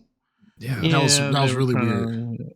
Weird No, decision. you know what? I mean, take a shot. You know what? Swing. You know, but like, it was not a, it was not a good bet for sure. Yeah. They're trying to meet their quarterly quota. Come on now. Amazon's Somebody not was. all winners, fellas. That's all I'm saying. Somebody was. Yeah. All right. All right. Dark side. Dark right. side. Yeah. All right. So for me, for number 2, now this is something that none of you are going to have any context into, and probably like very few of the audience. I know what it is. I know what it is. Uh-oh. Yeah, I don't think, and you, there's no way you know what it is. RRR2. But, yeah, yes, I've seen RRR2. Yes, thank you. Yep. I've had the early screening for reasons I can't get into. But, I kind of Premiere at home, or was it at home and then theaters? yeah. All right. No. So my number 2 is it's comic books. It's there. It's a specific Creature Commando. So no, not Creature Commandos. Damn, okay. Which we do need to watch that show though. Yeah. But so it's been happening since last year, but like Robert Kirkman, who wrote like Invincible and Walking Dead, has this a company like under Image that publishes like his own creative stuff. Mhm. So he got the rights to Transformers, and he got the rights to G.I. Joe from Hasbro, and it was this like weird acquisition, like opportunity to publish. And he created something called the Energon universe, and like so they've been writing it for about a year, and I just like started reading it because it was like, oh, Transformers, like cool, Robert Kirkman's take. He's doing things in this world that it's like constantly top 10 in the comic book world. Now it's blasted to the top. Transformers has never been more relevant and interesting in the way it's being written and drawn. Like the style, the art is just unusual. Like it's very like organic for a mech series, so it looks very strange. And it's very dark, and it's very like depressing. The Transformers story is very depressing, and turns out it unlocked something I don't think anyone in the world realized, how interesting that the Transformers are depressing as hell. Their story is depressing, and if you can unlock it, like what Robert Kirkman apparently did, it can be really good to read. And so for the last year, Transformers and G.I. Joe, which is 2 books that are being written under his like direction by other artists and writers, are crossing over now into one universe. And there's a third independent series that also has like secretly been crossing over the whole time. So there's like this cool thing that was happening in these 3 books. And I think that they just announced a crossover movie between Transformers and G.I. Joe, and it's like something that I really geeked out about. But this has been happening in comic books, and so it's like I've been really enjoying. It's like my most enjoyable experience reading comic books this year was Transformers, and it's been a long time since I ever like been interested in Transformers as a like a monthly series. So very unexpected, but if anyone's interested in that, it's under the Skybound umbrella, and there's only like just like under 2 volumes of Transformers, and the G.I. Joe thing is even less. So it's very accessible right now. But you go into any comic book store and you look at their top like graphic novels that you can buy, like that's popular, it's up there in the top 5. They're all like populating the top 5. So very unusual. So yeah. Do you have to be a Transformers fan, or can you just be passive and then still enjoy the story? You could be passive and just read Transformers. The first volume is so bleak and depressed. But it's called what's the actual name of it? Because I do want to read it. So what's the actual name of the just Transformers? That's just it. It's just Transformers. It's just under Transformers under the Skybound umbrella. Skybound. Okay. And yeah, I would say if you want to read anything to get into that world, the Transformers story is just so, it's like the bleakness of their war. Maybe I'm on like a Warhammer bleakness vibe, but like there is a like the war that these robots are fighting is so depressing, and they've been fighting it for so long, and the contrast with like organic life on Earth, the story is approaching it in a very refreshing way that's like totally opposite from Michael Bay, so maybe that's why it's like well written. So, but yeah, very unexpected, and it's getting better and better and better and better, and I'm just like everyone's very surprised. No one expected this series to be that good, but yeah, it's at my number 2. And I'm putting the Skybound imprint at number 2 because the GI Joe's just as good. Like opened up renewed my love of those characters. So, yeah, that's my number 2. Nice. Grimdark Transformers. I like the sound of it. It sounds interesting. Actually, I do really like the sound of it. I'm interested. Yeah. That's what I was wondering if you needed to be, because I'm really not a Transformers fan, and I was gonna be lost otherwise. It kind of I could put it in the chat. Is this a dark year for comic books? Because I feel like yes. this is like I don't want to say who I'm thinking of, but I'll just say it. You know, our boy in the blue and red got a darker adaptation recently. Absolute Superman. Yeah, Batman, Superman, and Wonder Woman all have, and that literally is at my number 6. I was like jockeying for position on 5 for adding the Absolute series, but it's just too new. So I don't, like it's only been like 3 issues of each one. And you're absolutely right, Creamcats. It's like the darkest takes on some of these characters. Some of them are really cool. I was just reading Superman. Like they've finally done something interesting with Superman in that they've given him a groundable weakness. It's that he needs his suit in order to process the solar energy on Earth. Yes. So, and it's like almost like a symbiote, like a Venom situation where the suit is kind of like the ship that brought him to Earth and everything. So they've given him an interesting weakness going forward. So they're doing cool things in the Absolute universe for sure. And Batman is just unhinged. Batman's like I like the Superman because it also like for his story as well, right? It's not about just him being able to punch through stuff where it's like, hey, you punch through these guys, like there's gonna be consequences for these other people, right? So it's like he kind of has that thing to worry about. And I love those takes on Superman because obviously, he can just punch through things. So giving him a lot more nuance and giving him a better characterization that way, I feel like is super cool. He's notoriously the hardest character to write in comic books because he's just too OP. So to make him interesting is very difficult. And like I said, giving him weaknesses is the route. You know what I mean? It's like the best way. Like Kryptonite can only do so much. But Absolute Universe. You're absolutely right. Absolutely, you're right. That the grim and the idea of the Absolute Universe. Remember, I think I talked about it here. It's like it's Darkseid. His essence has influenced a parallel universe, so it is literally a grim dark DC universe version of these characters. That's also very cool. So cool times for comic books for sure. Absolutely. All right, who's next? Number 2 for my number 2. Bandito. Yeah, it was mine. It was the same as Green Tuners with Fallout TV show. So, kind of what we already talked about. Super good. So go ahead with your Snake. I went with Penguin. As much as I liked Fallout, I just kind of lean more into Penguin. I think that there is so much more to see of the Batman universe, and to see somebody, took something raw out of that and created something new was very refreshing. HBO really good with a lot of their television content. There's not a lot to say there. It's just fucking good. Yeah, great crime story. I loved it, especially with the Penguin, like making him into a more personable and like interesting, and you kind of wanted to root for him a lot of times. Every character on that show, was crafted. Nobody felt like really a waste. Good. Everyone was really fleshed out.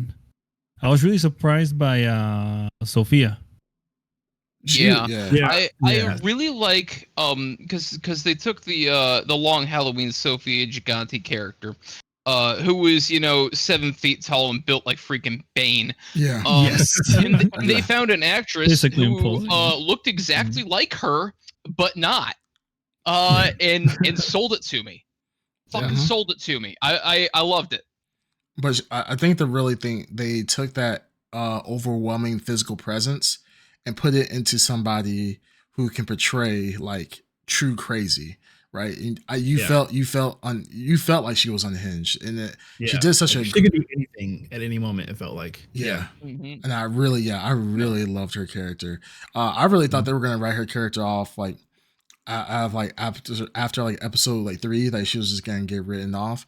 But the fact that she stayed around and she just got progressively worse made sense, and I absolutely loved it. But she was also she was the anti-hero that you kind of wanted. I don't know if she was anti-hero, but she was definitely an antagonist that you rooted for. You really kind of wanted things to go well for her because you're rooting for her or for Oswald? No, I think you were rooting. Personally, I was rooting for Oswald at the beginning, but the more you actually got to find out what an asshole the Penguin is, at the end I sympathized with her. I'm like, oh man, because this guy literally betrays everybody. So everybody like grows to love him and trust him and care for him, and then he stabs you in the back no matter what. So I was like, oh shit. I'm like, she, I empathize way more with her towards the end of the show. Yeah, that's how I'm saying. Like, I empathize with her because of the fact that she was honest throughout the entire show. She was, even though she was ruthless, she was still good. Like she had a code and she followed it. She was trustworthy. She meant what she said, and I really like that about her character. But I really, really was rooting for her at the end. So, I mean, it is what it is. But I'm glad she's not. Well, I'm not going to spoil it, but yeah, I'm glad things turned out the way that they did. I really am. So. Yes. Nice. All right.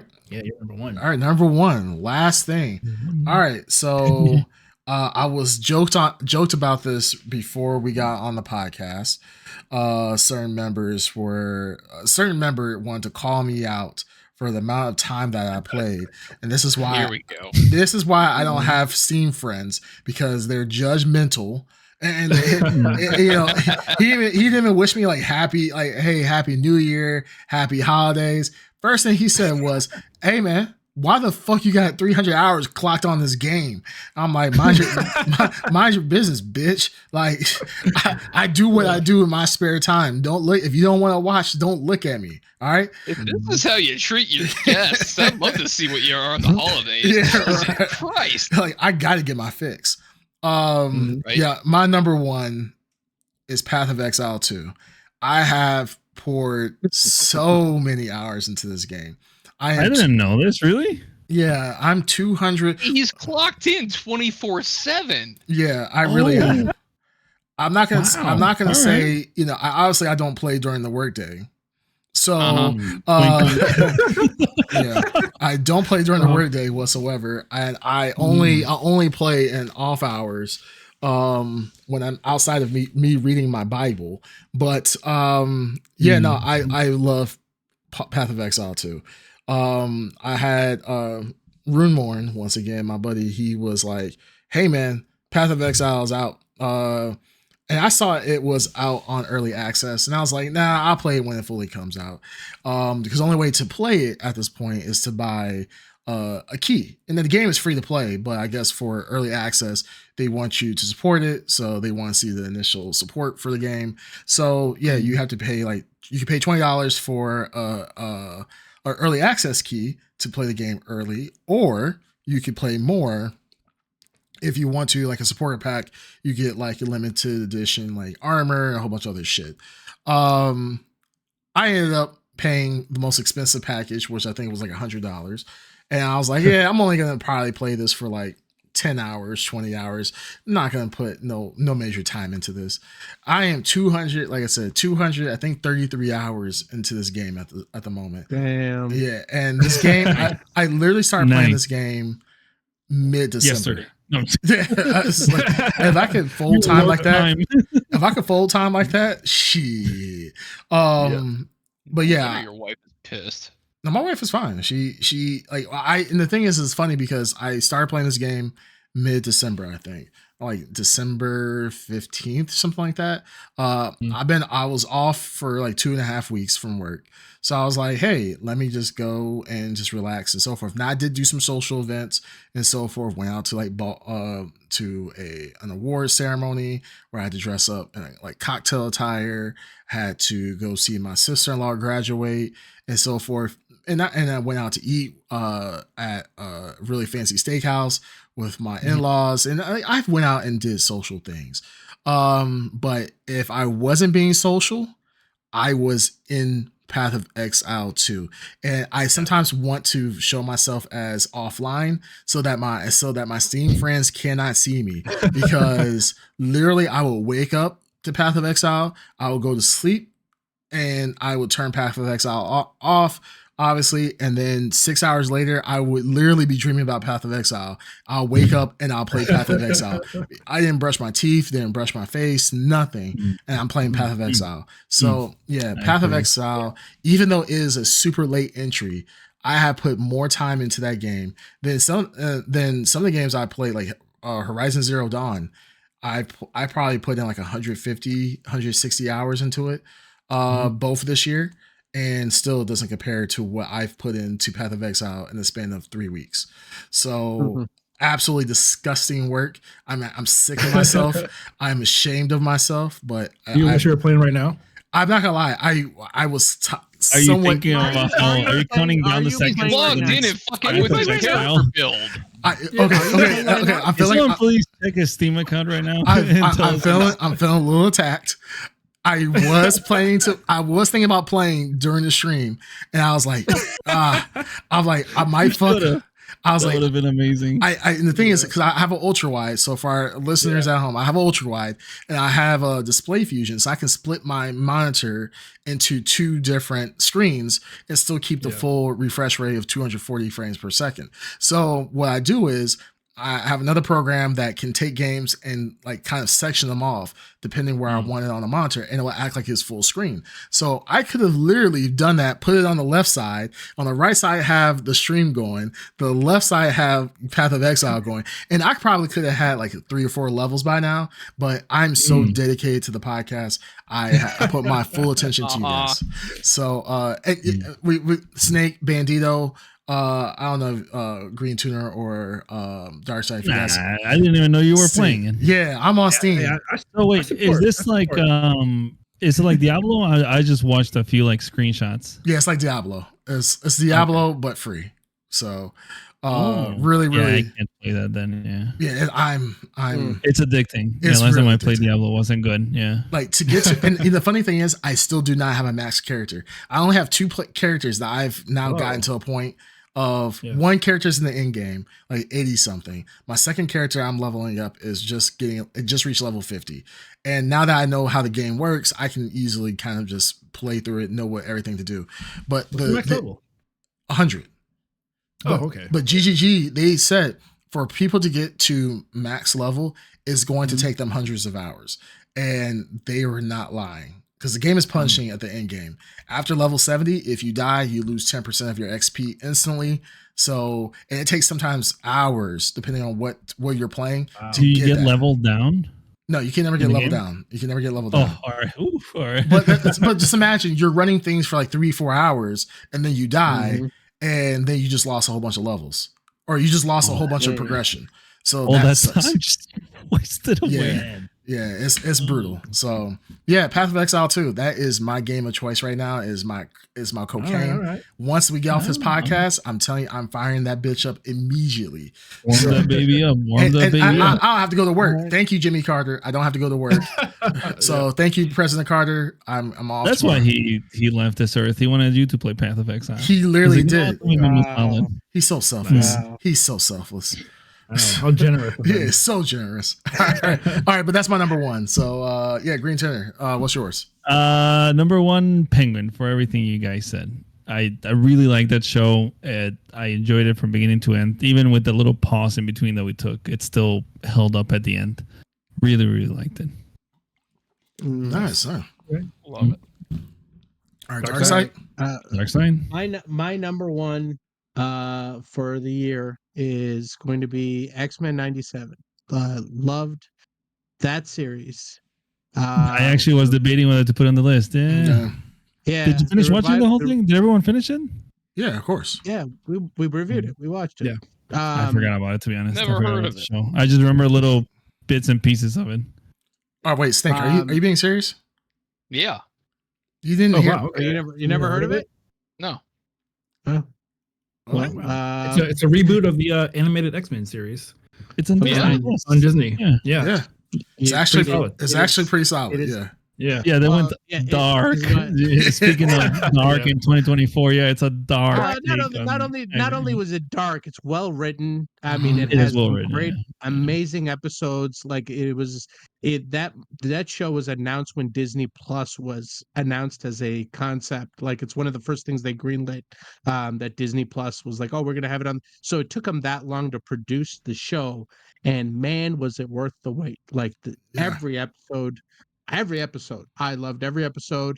Yeah, there was one or two that were not as strong, but like think of the ending and where they end up. Like just the Asteroid M stuff. The man, I'm still thinking of the last episode where the costumes change up. Yeah. It's just such a like The last a episode deep goes moment, hard. man. Oh. The last episode, certain scenes with Magneto, certain scenes with Wolverine. So like Yeah. that's just some good shit, man. It's like it's if you're an X-Men fan, if you're that 90s X-Men fan, man, they did you right. Snake, just to give you Mm. a little bit of context, rating for it, what would you think X-Men 97, what do you think you would get on Rotten Tomatoes? Just I'm already on the IMDb page. Okay, so you already see it. It is highly rated. 99 for critics. Got 99% for critics, 91% for audience. That is astronomical. It gives me a lot of good praise. It gives Good me praise. a lot of faith. I mean, maybe it's misguided. A lot of like hope that if this is the template they're going to use to introduce the live X-Men into the MCU, I think I'm so excited. Like, and it like there's like it seems like they're sprinkling because the Channing Tatum Gambit was the '90s Gambit. You know what I mean? So they're like playing around. Rogue has never been more popular. So like, and it seems like Disney and Marvel is like kind of playing into a couple things with Rogue, the '90s Rogue. So I don't know. It just seems like they understand. Hopefully, Kevin Feige understands. I mean, he knows, but like how to execute the X-Men into the universe. Like I want flashy costumes, 90s spandex. I love the group dynamic, the team dynamic. They're just missing like fucking Psylocke. I mean, they added Nightcrawler, which like is my like I'm so happy. Like if they had Colossus and Psylocke, it's like the ultimate cream dream. I mean, like it would be amazing. But anyways, the TV show, man, what like and then they're talking about like because of the success of this, they're talking about reviving the 90s Spider-Man, which I'm indifferent about because that the end of that series like took a really like went in a bad direction, whereas X-Men kind of just like stopped and just like you could pick it up and it could still be good. So if they do that with Spider-Man, I'm very excited. But like season 2 of X-Men 97, it's probably 2 years out at this point. Take your time. We said it before. I mean, whatever they did, even though the head writer, they fired him, right? So hopefully they have, I think he said they had 3 seasons plotted out. And he really, like, whatever team they had, really understands the characters and the like what the fans want out of it. So it felt number one. It felt 90s while feeling modern and today, like modern for today. Yeah. It was really great blend.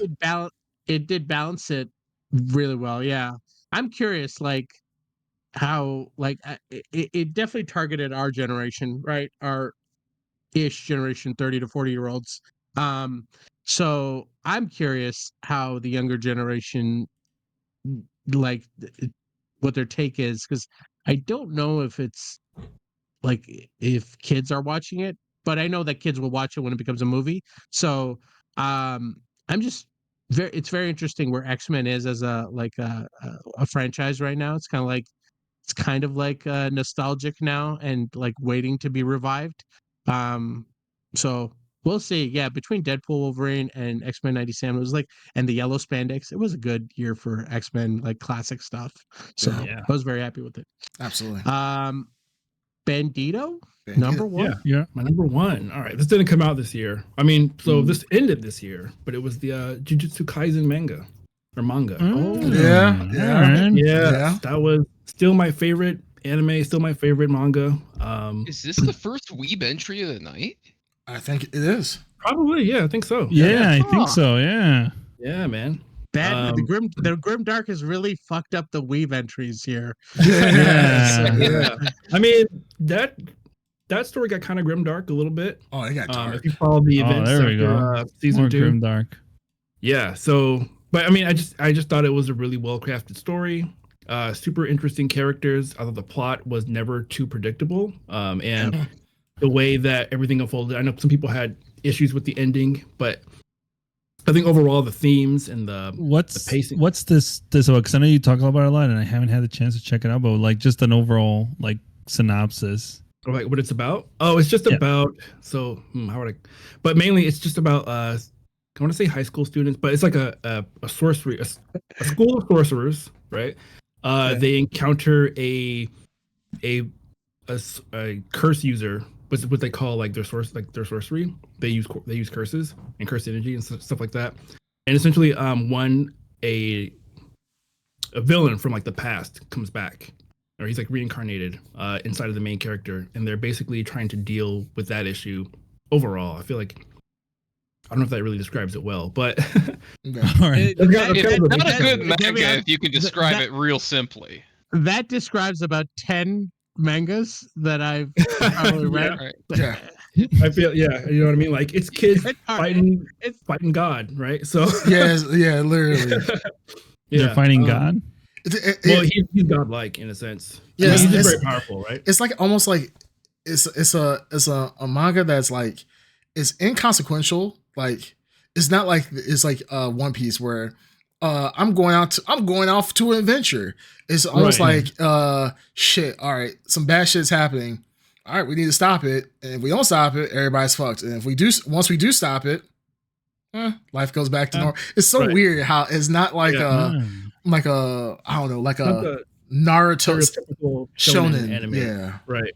It's a little bit different in that like shit gets really fucked up because shit goes down, man. Like they don't always win. So so yeah, it wraps up pretty quickly. I mean, I know some people have issues with the pacing at the end, especially if you read it chapter by chapter, like waiting for the weeks for it to come out. But I mean, overall, I feel like the story was very solid, very well done, and I still miss it. I still wish there was more to consume, but also glad that it didn't really overstay its welcome. So because you know that's not a One Piece, right? So yeah, I'm kind of happy about that. It definitely, it definitely ended on a high, as high as you can get on a manga series, which sucks. It sucks a lot because you do. I agree. I want it back so bad. Like I don't read my weekly mangas like I used to on Jump because I'm like I'm still reeling from the final battle of JJK, and it's insane how good, like, you know, you'll have like the Narutos and the Bleaches and so forth, and when they end you're just like, oh man, it's about time that they end. That's crazy. This one I'm like, fuck, there's so many unanswered questions, and Gege kind of left it to us to kind of figure everything out. So I did a lot of like reading on forums and stuff like that, or like mainly like a lot of Reddit threads where they're doing all these crazy deep dives on just shit that wasn't theory really crafting. Yeah, honestly. Yeah, there's guys their whole channel was based on JJK theory crafting and going into the lore and giving you a better understanding, because JJK, it has some very deep themes into it, and the imagery and so forth with Buddhism, Christianity, and so forth, and little small details that like you could easily bypass and still be fine. But once you see like some of the like the imagery and why Gege did certain things that he did and using religious themes throughout it, it's really good. Yeah, I loved all those details, which it was super well done. I thought it was fucking perfect. So, especially like being into like Buddhism myself, like kind of like reading a lot more into that and then kind of connecting those dots. It's super cool, super great. Well, okay, really quick. Let me ask you a question, Bandito. Have you watched Hunter x Hunter? I started watching it because I heard that was heavily like JJK was heavily influenced by Hunter x Hunter. Yeah. So that's the only reason I started watching it. Okay. I was like, I want to see what you think about it. I want to curb your expectation there. Hunter's a real good ride. Yeah. And then it ends. Yes. Yeah. Yeah. Okay. It kind of sucks in that regard. Yeah. Yeah. Yeah, and like it. Are you a Berserk fan? Yes. Let's not talk about it. No, just like comparatively speaking, it's like watching the Berserk anime. Yeah, I heard the anime wasn't that great.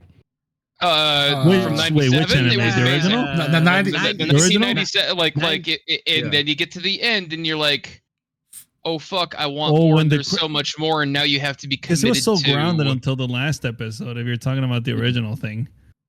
Where they just threw like demons and fairies at you out of nowhere. You're like, what the fuck? Well, the worst part. I've only been reading the books, so. Yeah, the worst part about Berserk is that, the manga or the anime is really great. The 91, it starts off kind of like, but then by the end of it, you're like, fuck. Like, the I want some ending more. episode, especially because I hadn't read the manga or anything, and I'm watching it, and then like the demons start coming out of nowhere, and there's like flesh like floors and things like that. Did you miss the whole first episode that told you that was going to happen? The first episode of the original show? Yes. Yeah. Or are you talking about the manga? Because the manga, I think they introduced the original show. The first episode, they preface the whole. They lay it out. They tell you this is how it's gonna happen. Yeah, you see Guts. You see him as a black swordsman. You don't know him as Guts. Yeah, he goes on a rampage. Then I probably forgot about that part. Then. Yeah, he kills them. He kills one of the demons. I mean, it is the snake guy, right? Snake guy. The guy in the cobra arm. Oh yeah. Okay. All I'm saying is, you want to get into Hunter. You're gonna end it with only like a small percentage of what's there, and then you gotta go to the manga for the rest of it, and you gotta start that. Yeah. And is Hunter still going? Is Hunter still it just picked back up? Yeah, recently. It's been going. I've been literally Hunter started like maybe 3-4 years ago. Okay, so as a Berserk fan, this has only been ruining my life for 20 fucking years. Is that bullshit? Yes. Yeah. Well, the difference is like what is the health of the Hunter guy? Is he like in good spirits? Is he doing okay? He's going back. Mangaka, what do you call it? Yeah, the mangaka. Yeah, he keeps going back and forth. So at one point, Hunter x Hunter, they started going they started doing the voyage to the Dark Continent and the Secession War, which Bandito and also Snake. If you have not seen the huge fight before then, I will highly recommend it. You will not understand it your first time reading it. You'll need to read it probably 3 or 4 times to understand the fight, but it is probably one of the most anticipated fights in the Hunter x Hunter series. I ain't got time for that. Krollo versus Hisoka, you got time for that shit. It's an excellent fight. Excellent fight. I'm not gonna tell you how it ends, but it is one of the greatest fights in manga, especially in Hunter x Hunter. But what I'm gonna say is like the writer for it, he got sick. Looking at Darkseid's face this whole time as you're talking. I don't care. He'll sit there talking. His face. He's talking about with Transformers. There's Energon, the Dark Energon, and he got the Story of Destiny. And Optimus Prime became super opt. Shut the fuck up. All right, so Hunter x Hunter, the mangaka, he did get sick. He was like AFK for like 3 years. Then he came back. He's like, all right, guys, I'm back. I'm in good health. Then the motherfucker got sick again. He put out like he put out 4 chapters, and then he got sick again. And like reading those chapters were like reading a novel. I mean, just filled with text. And then he got sick again, but now he's coming back out with more recent chapters. So I hope it's going to be, the thing is what they all need to learn is be like Akira Toriyama. Akira Toriyama gave up Dragon Ball to his new writer, where he just kind of told the overarching story and allowed his writer to draw it up and fill in everything else in the middle. And I hope that we saw that didn't happen in Berserk. I know people still are coping that Berserk what's his name? I forgot the name of the writer. Gave off his writings and gave off the plot to someone else to write it. Apparently his wife has the writings or has the plot. And she's looking for a new drawer who could take on the legacy. I don't believe it. They've been releasing chapters for the last 2 years. He's got a whole production company. Yeah, they're still making. Oh, they're still making it. I thought he only had it up to. He told his second in charge how it's supposed to end. He's got a whole fucking studio guys drawing the thing. Let me see. It's gonna fucking end. But they've been like the people drawing it are the ones who have been like drawing his like I forgot what they're called, his like apprentices or whatever. Apprentices, yeah. And like the guy is like his best friend, who's taking it over. Like so, I mean, it's as close as you can get. And if anybody knows the story, it's them. You know what I mean? So like. But he's right. They've released a couple chapters. No, I know they released a couple chapters, but that was chapters that he had already previously had greenlit. As far as the story ending, from what I've heard, that the story is not going to end. They're going to release the chapters that he had already worked on. I think it's Nakaba, had already worked on. But as far as stories after that, I don't think it's continuing after that. So I might be wrong, but Berserk's been going on for fucking 20 years. So I mean, at this point, we might not even get it before we die. So 30, but yeah. I mean, it's kind of depressing. But no, Hunter x Hunter is the exact same way, and Berserk it is so fucked up. Well, first, I don't want to. I stop talking about this. It's depressing me now. Yeah, if you love phallic things. Berserk is your manga. Go on. Berserk. Go on. Go on. He's like, I'm interested all of a sudden.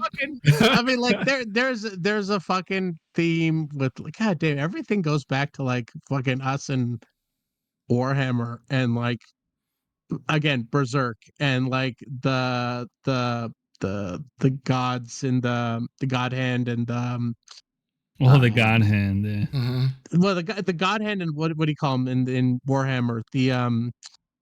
The chaos, the gods of chaos. Oh, the gods of like a group of like of celestial beings or something. Yeah, they're literally the same like Slanesh and who is it? And Korn and Nurgle and Siege. Yes. Yeah. Nurgle loves you.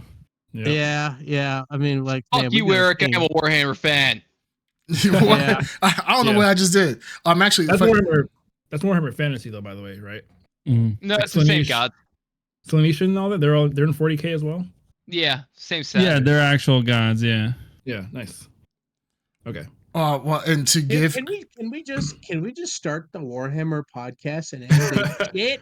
Dude, we have content for years. Yeah, literally.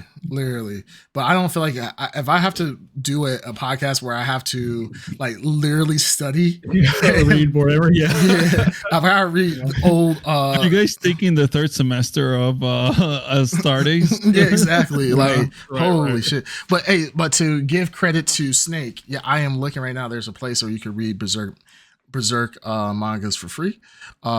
Just read berserk.com, read berserk.com, and it's crazy because you'll see there's some manga, some chapters were put out for 2022, and then there's a break to 2023, then there's a big break, and then almost a year break to 2024. And I mean, you need to understand that's got nothing to do with the fact that Kentaro Miura is dead. That's just the fucking regular release schedule. Who else saying Nakaba? Who's Nakaba? That's just how they release Berserk chapters. Oh, Nakaba is 7 Deadly Sins. That's what it was. I'm trying. I so many damn artists. But he's been dead for like what? Yeah, like 4 years now. Kiri Toriyama died last year, and I mean Dragon Ball is supposed to be kicking back up pretty soon, so we'll see if that happens. But I gotta read Berserk. I gotta catch up on a couple years of Berserk. I'm just gonna wait for it to end. I do this and then I make myself miserable. Yeah, right. So I don't. I just won't read anything until it's done anymore because it's gonna be a long wait for Snake here. Yeah. Yeah, whatever. I'll enjoy it in the grave. Sure. Yeah, for sure. I don't know how you're gonna do that, but sure. You're missing number one. You're missing number one. Snake. Yeah, number one. Again, Oh, my Snake. list was in no particular order. Yes. Number one. He's saying it right Best here. thing he's The best ever thing for Snake. You're about to hear The best best thing ever. Helldivers 2. Of all 2024. Helldivers 2. Helldivers 2. Get the boys together and go genocide an alien race. That's all I'm fucking. You want an easy time? You want to get blasted and have a casual game? You want to go hard? You want to play with some new stuff? Do you want to just blow past all your Geneva Convention rules and chemical? You want to take over Greenland by force? There's a way to do it. You can play this game however you want. You get sick of your friend, you can shoot the back of his head off. The friendly fire is on 100% of the time, and you can't stop that. That's why artillery strikes are so goddamn fun. I believe it. Okay, I got like 276 hours in this fucking game. It's a good You time, sound like you love genocide in Helldivers 2. Like, wow. I mean, 276 hours. No, I'm sorry. It's cultural liberation. Excuse me. I mean, I feel like you're just giving them freedom. They wanted this, and you're just giving them exactly what they want. They need democracy. That's what they need. Just pick up a gun and free the fuck out of that whole planet. That's all I'm talking about. Exactly. No, it seems like it seems like you mean this game. It's fun. It's been out for what, a year now? A little over a year. Last year. Yep. It came out last year. Okay. Wait, it came out last year? 2024. Oh yeah, last year's. Oh Christ, I'm tired. Still I'm sorry. 2024 mindset. Yeah, well, that's pretty. That's pretty cool. Worky good.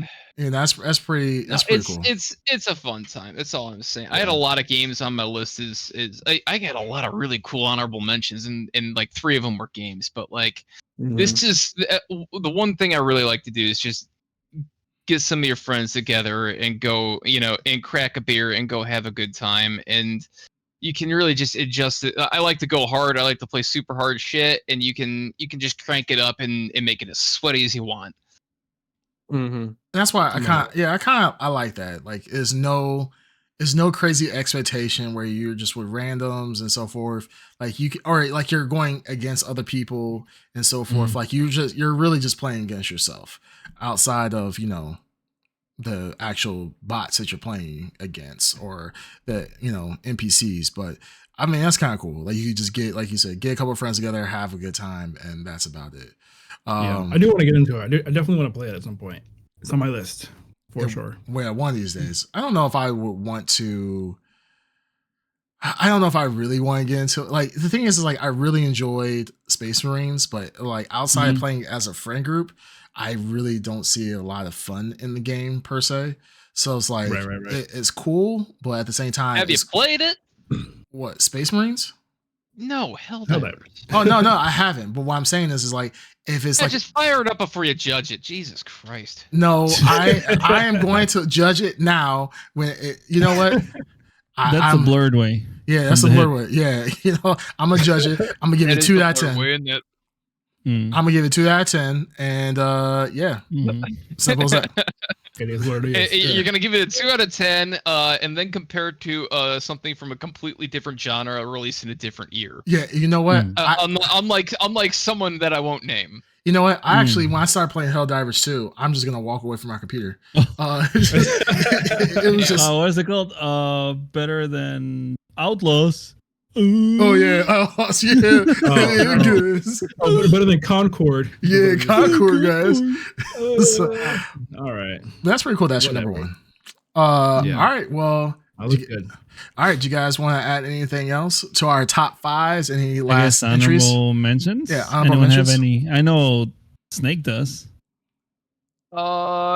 Insofar as shows, the Bear needs to mention. Video games, Shadow the Erd Tree, excuse me. Just fucking, I'll just whore out for Elden Ring or FromSoft stuff.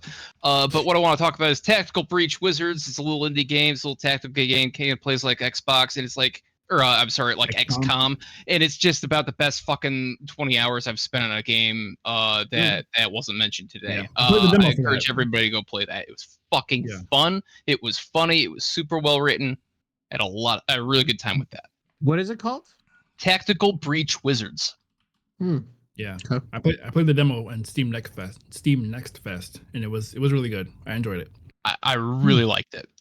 Well, my honorable mention is big shocker, the Acolyte. The power of 1, power 2, the power of beautiful spide watching. Yeah. I love it. Got 4 switches. They mess up the legacy. They just shadow over the legacy of my boy.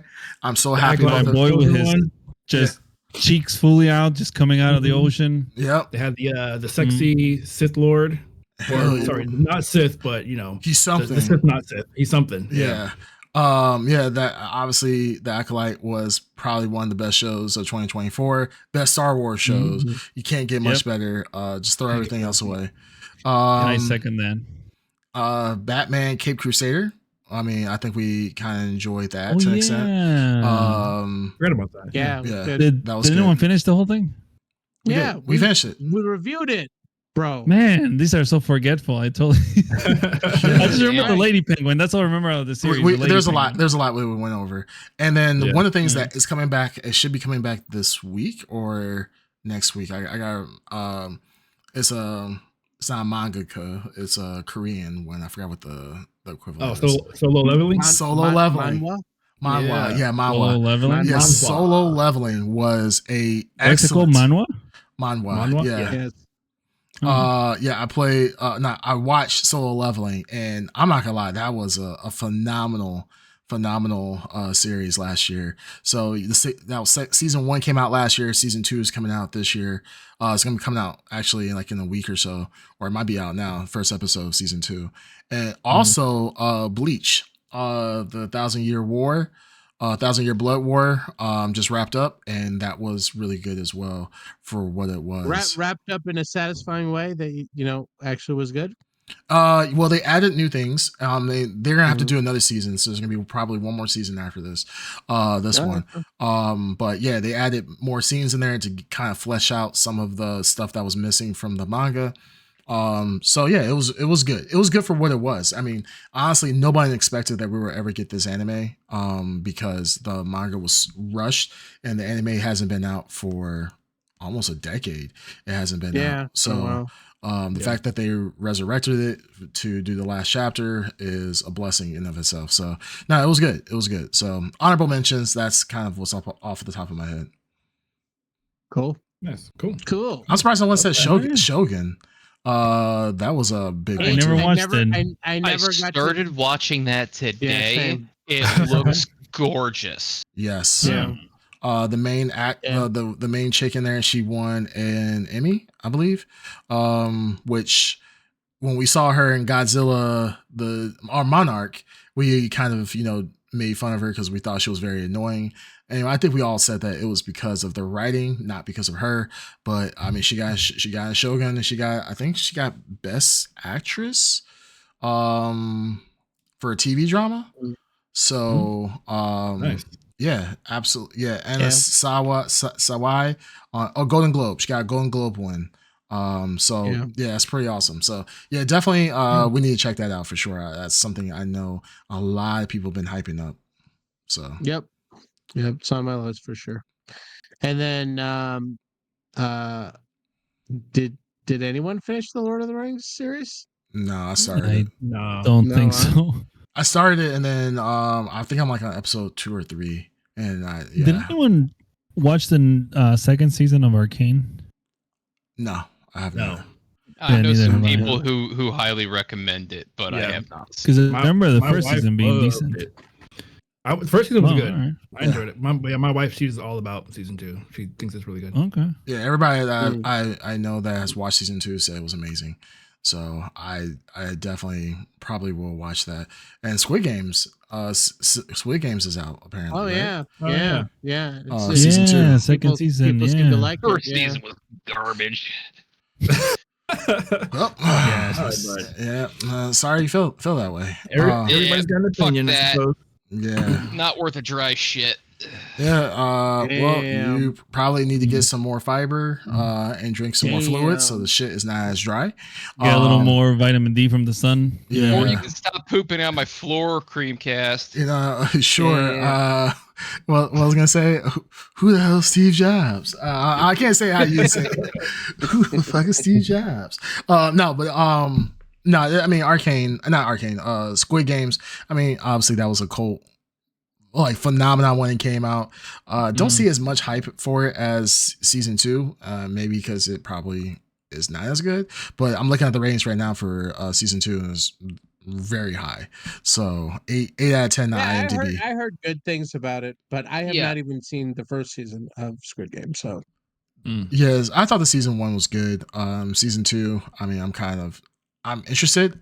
I'm just not, rushing to. I'm not rushing. I feel like it ended all right. Anybody gonna watch Beast Game?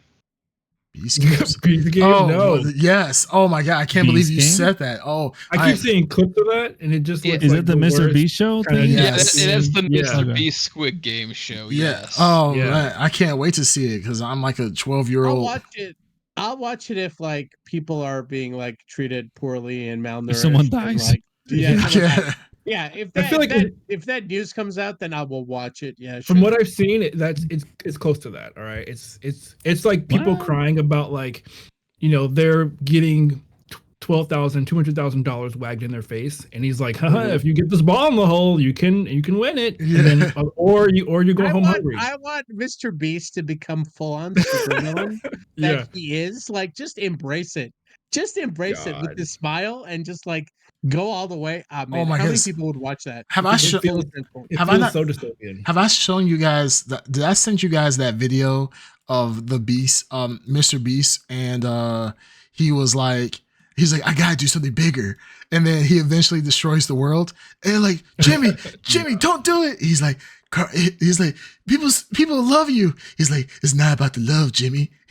He's like Carl ends up shooting Mr. Beast, and he's like you made me do it. And Mr. Beast is like, it wasn't about the views, and then he just dies, and then he made a massive asteroid hit Earth, and it was if you can survive this, you're gonna win $1 billion. He just kept raising the stakes every single time. I'll send it to you guys. It's really well done.